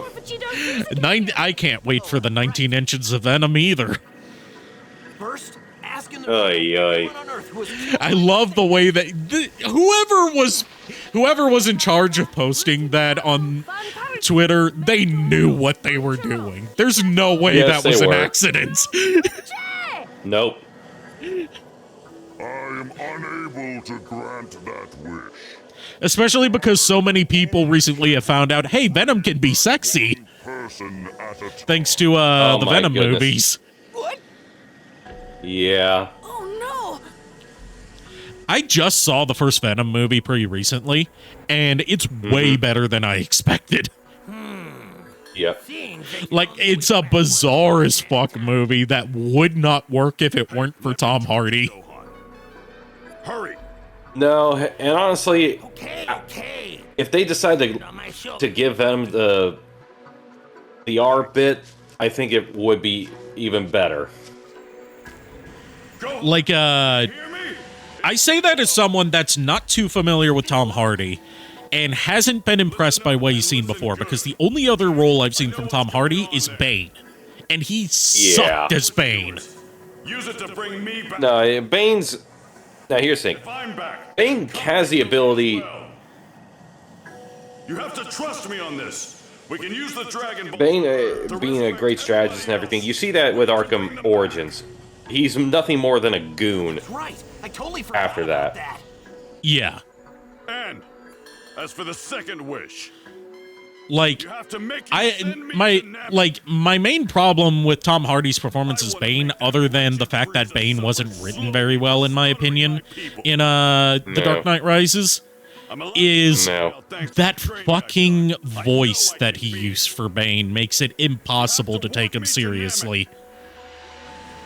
Okay, True. Piccolo. Like, these are movies that are meant to be grimdark and serious, and here he is sounding like a cartoon character. Yep. Ask him if he can bring back Piccolo.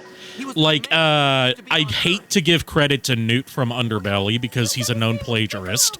But the funniest thing I ever heard about the Dark Knight Rises version of Bane came from him at a panel I went to at NecoCon one year.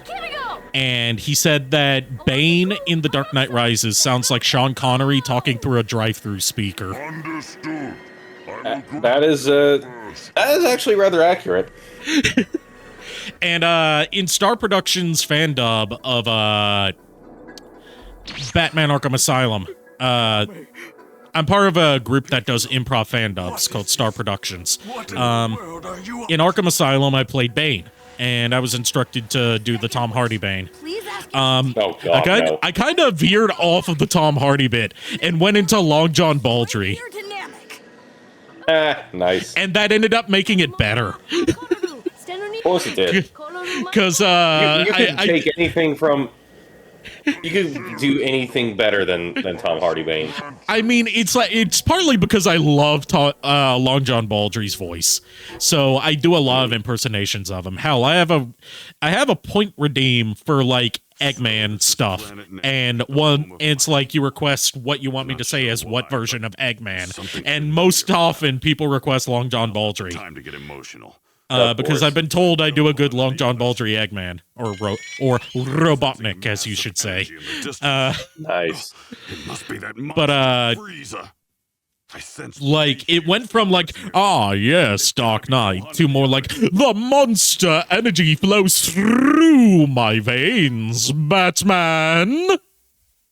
Oh, good like Lord. within the span of a minute. Of course. For sure, Frieza was on his way. Still, my favorite performance I've given in one of these improv fan dubs that are actually out yet, because I'm in one that's not out yet, that's currently being edited, for Devil May Cry 4, where I played Agnes. I feel like I did a good job in that one, even though I was woefully underprepared for it. But my all-time favorite that I've done so far is Axel in Kingdom Hearts Chain of Memories. Your second that was the first time that was the first time I had done improv anything, really. Nice. And I was so nervous about it, but I just kind of winged it. And from what I've heard, the fan reception has been like a lot of people like But you didn't say wait. how I played Axel, and that makes me happy. Sent here? Nice. with a lot of people liking that I improv'd a plot twist for Axel, which is that like in the Kingdom Hearts improv fan-dub series, they use British as like a description for people who are like Norded, right? Or like related to Xehanort. And it's like, I'm not British and I'm not American. I'm Canadian. What are you doing? Come on. What do you think about that, eh? That's what I like to hear. Oh no. Now then. And the way that Nade, who is another great streamer you should totally check out, twitch.tv/StarProNade, and the head honcho behind Star Productions, the way he edited that had it with, when I say that, it starts blaring the Canadian national anthem. Best shot at getting out of this mess. Like little behind-the-scenes trivia. When it came to that moment, I was down to either Canadian or Swedish. Nice. And if it was Swedish, I would have just gone full Swedish chef. Okay,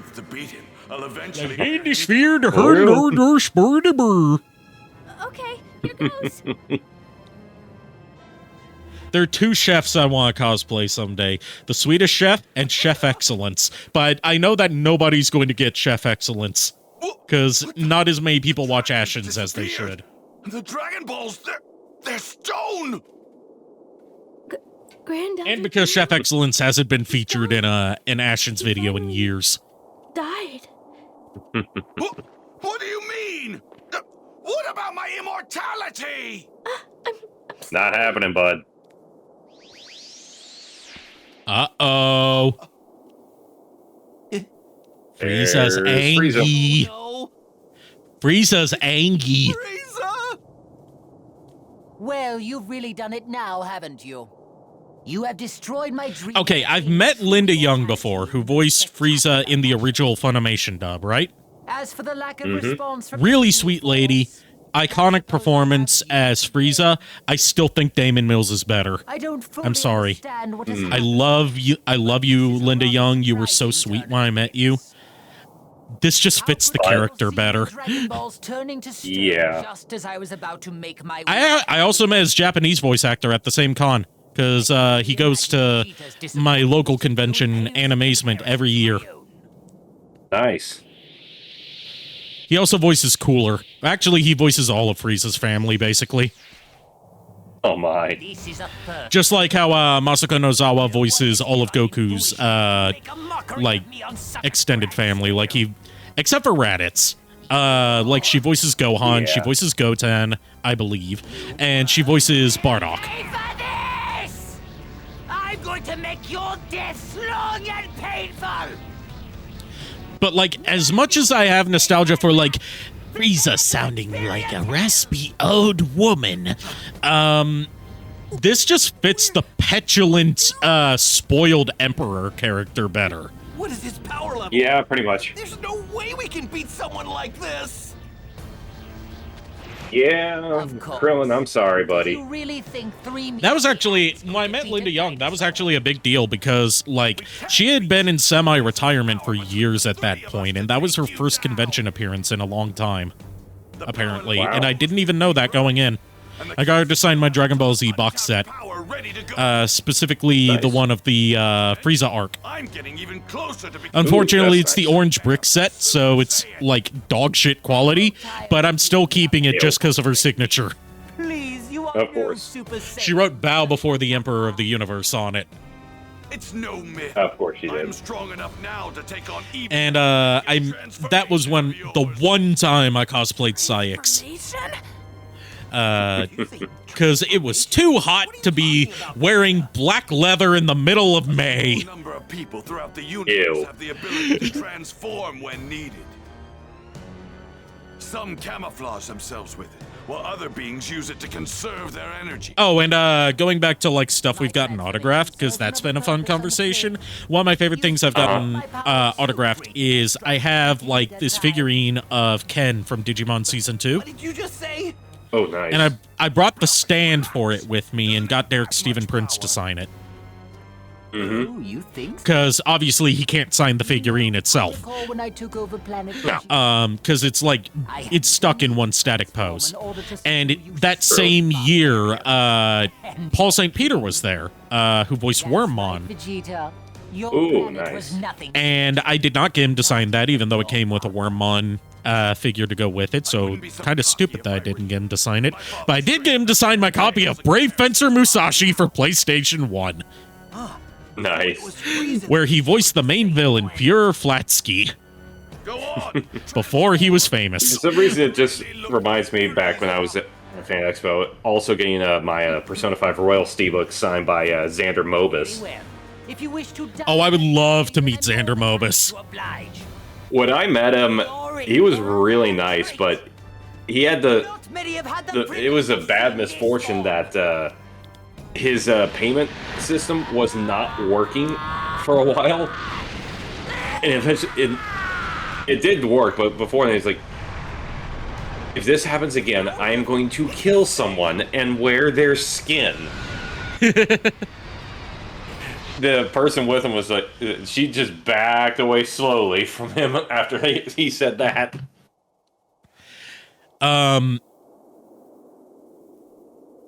Yeah, when I met Paul St. Peter and got him to sign my copy of Brave Fencer Musashi, he was suspicious at first. and I won't be gentle. Like, I pull out the copy of Brave Fencer Musashi for him to sign, which is like a relatively sought-after PlayStation 1 game because it's never been re-released. No way. His first question, are you going to sell this on eBay?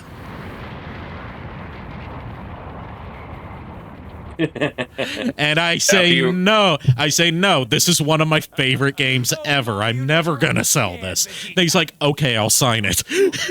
You weren't expecting for me. He doesn't want somebody going that profiteering over him. Damn you. Yeah, he also said I was only the second person ever to ask him to sign that. Who shall I send Nice. to hell first? He also gave me an interesting tidbit about the recording process for Kingdom Hearts 3 and a detail about Xemnas' model that I cannot unsee now. Oh no. What have you done to him? He talked about, like, for the recording process, not only, obviously, they recorded his voice, but they also recorded his mouth movements on camera so they could lip sync the audio in English. Because they have separate lip syncs for English and Japanese, but they prioritize the English dub. Right. That they also modeled the bits of the inside of Xemnas' mouth you can see off of what Paul St. Peter's mouth looks like.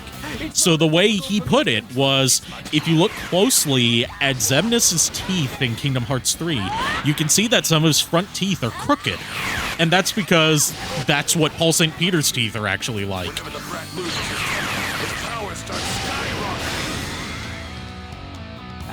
And Brimasenko goes in by. Yeah, stun breaking just breaks the combat in this game. How surprising. That little attack of yours just now actually managed to hurt. This is the first, like I said, this is the first time that You've succeeded in Damon Mills has gotten to voice all of Frieza's forms. I'm actually a little bit underwhelmed by his performance as second and third form Frieza. Because Chris Ayers did like wildly different voices for all three forms. The energy from before is larger now. Right. And Damon Mills, bless his heart, he's obviously trying. I'm not going to discredit his effort. Energy nearby. He doesn't put that much variance between the four forms. It's like the way that Chris Ayers did it is like first form Frieza sounds basically identical to how Damon Mills is doing it. Second form Frieza, like deep bassy voice. Third form Frieza, super deep, like holy shit. And then fourth form Frieza, you know, iconic Frieza form. Yeah. You're on your own. Sounds exactly like how Damon Mills voices him in more modern stuff. Because that's what Damon Mills was impersonating to do the role. You might have actually Like, Chris Ayres I have a lot of respect for because he continued voicing Frieza pretty much up until his death. Even after he had a double lung transplant. You mean I Good can stand a Lord. chance against Frieza if I fuse That's my why he was out of Tommy? commission for a while and why Damon Mills had to voice him in Dragon Ball Fighters. Because he had to have both of his lungs replaced because he had COPD. Goodness. I got a sense of his power. And like, if you watch Dragon Ball Super Broly, that was the last time, I believe, that Chris Ayres got to voice Frieza. And you can kind of hear the strain in his voice. But like, he still sells it. Increase your power tenfold, maybe more. Oh, that's good to hear. What? Fuse with you. And his brother Greg Ayres continues to voice act for Funimation projects. If you've seen Dead Man Wonderland, he voiced the main character. If you've seen Dragon Ball Z Kai, he voices Goldo. Still be your own. If you've seen the Danganronpa anime, he voices Monokuma. Oh my goodness. Fine. There's somebody I know here Do it. Twitch who does a really good Monokuma impersonation. I was actually part of Danganronpa fandom. It was supposed to be a fandom of all the games, but it like fell apart towards the end of the first game and never made it to 2 and V3. Yeah. But in that one, I voiced Hifumi and Taka primarily, but I also filled in for Byakuya towards the end for one chapter. Nice. And people really like my Hifumi voice and my Taka voice, apparently. I say apparently because I have such imposter syndrome that I can't comprehend people liking stuff from me. But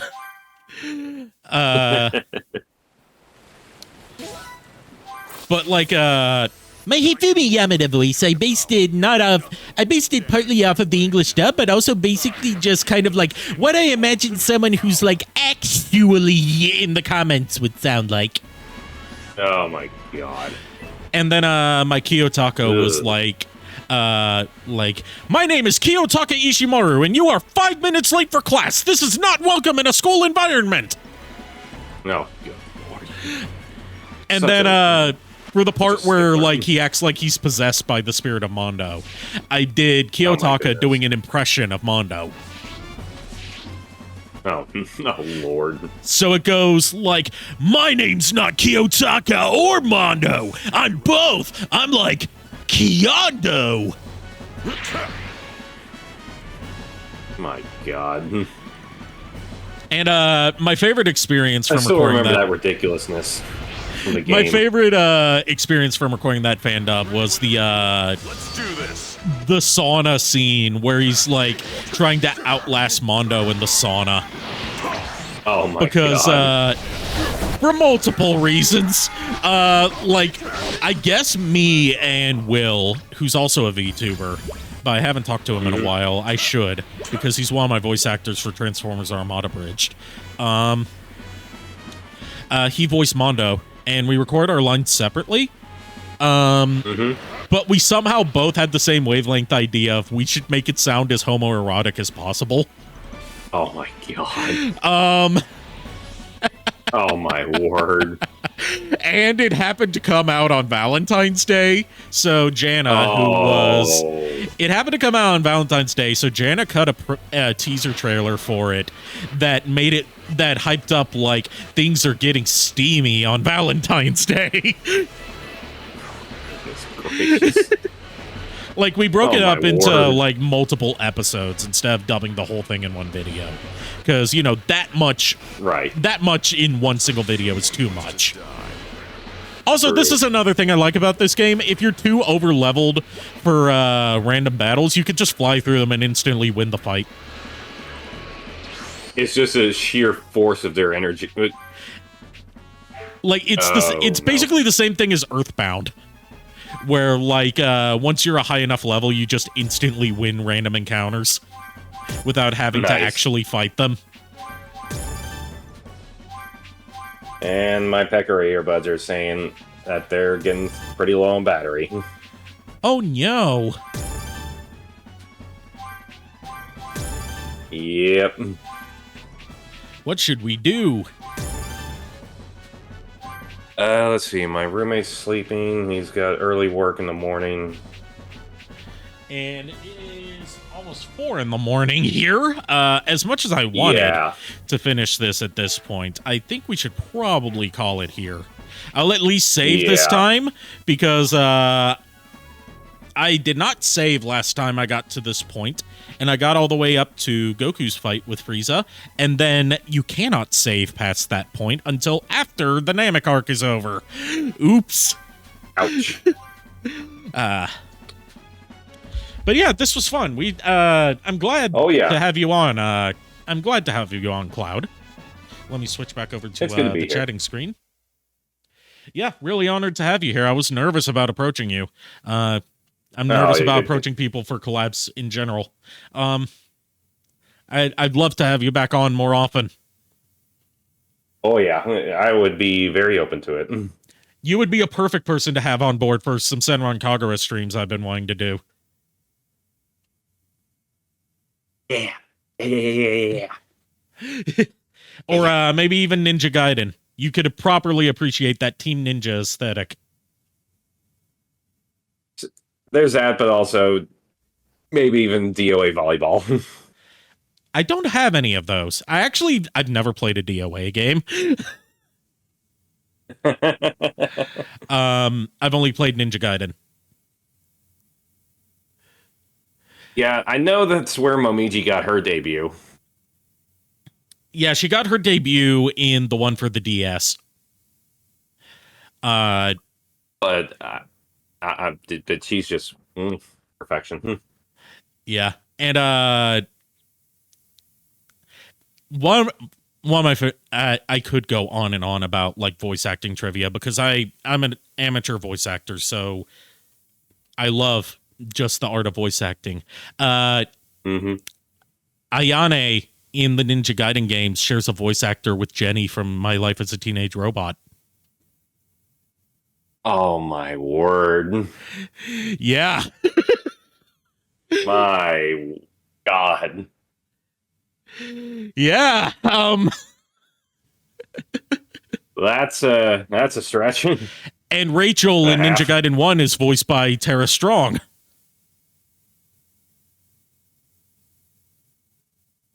Which is also, Ninja Gaiden 1 was Rachel's first appearance. She's really disappointing in Ninja Gaiden. Oof. Because, as much as I love Ninja Gaiden, Itagaki has a real thing where it's like all the female characters need to be damsels in distress because Ryu has to be the coolest character. Oh, jeez. But yeah, I could rant about that forever, but we got shit to do. Yes, we do. Thanks, everyone, for tuning in so late. Thank you to Cloud for joining me on such short notice. Of course. And I'll see you guys next time with whatever the hell I decide to do next. I have the next week off from class, so hopefully I should be able to get some more streams in, but I know I probably just jinx myself by saying that. Please don't. Until next time, unpleasant dreams. Have a good night, everybody.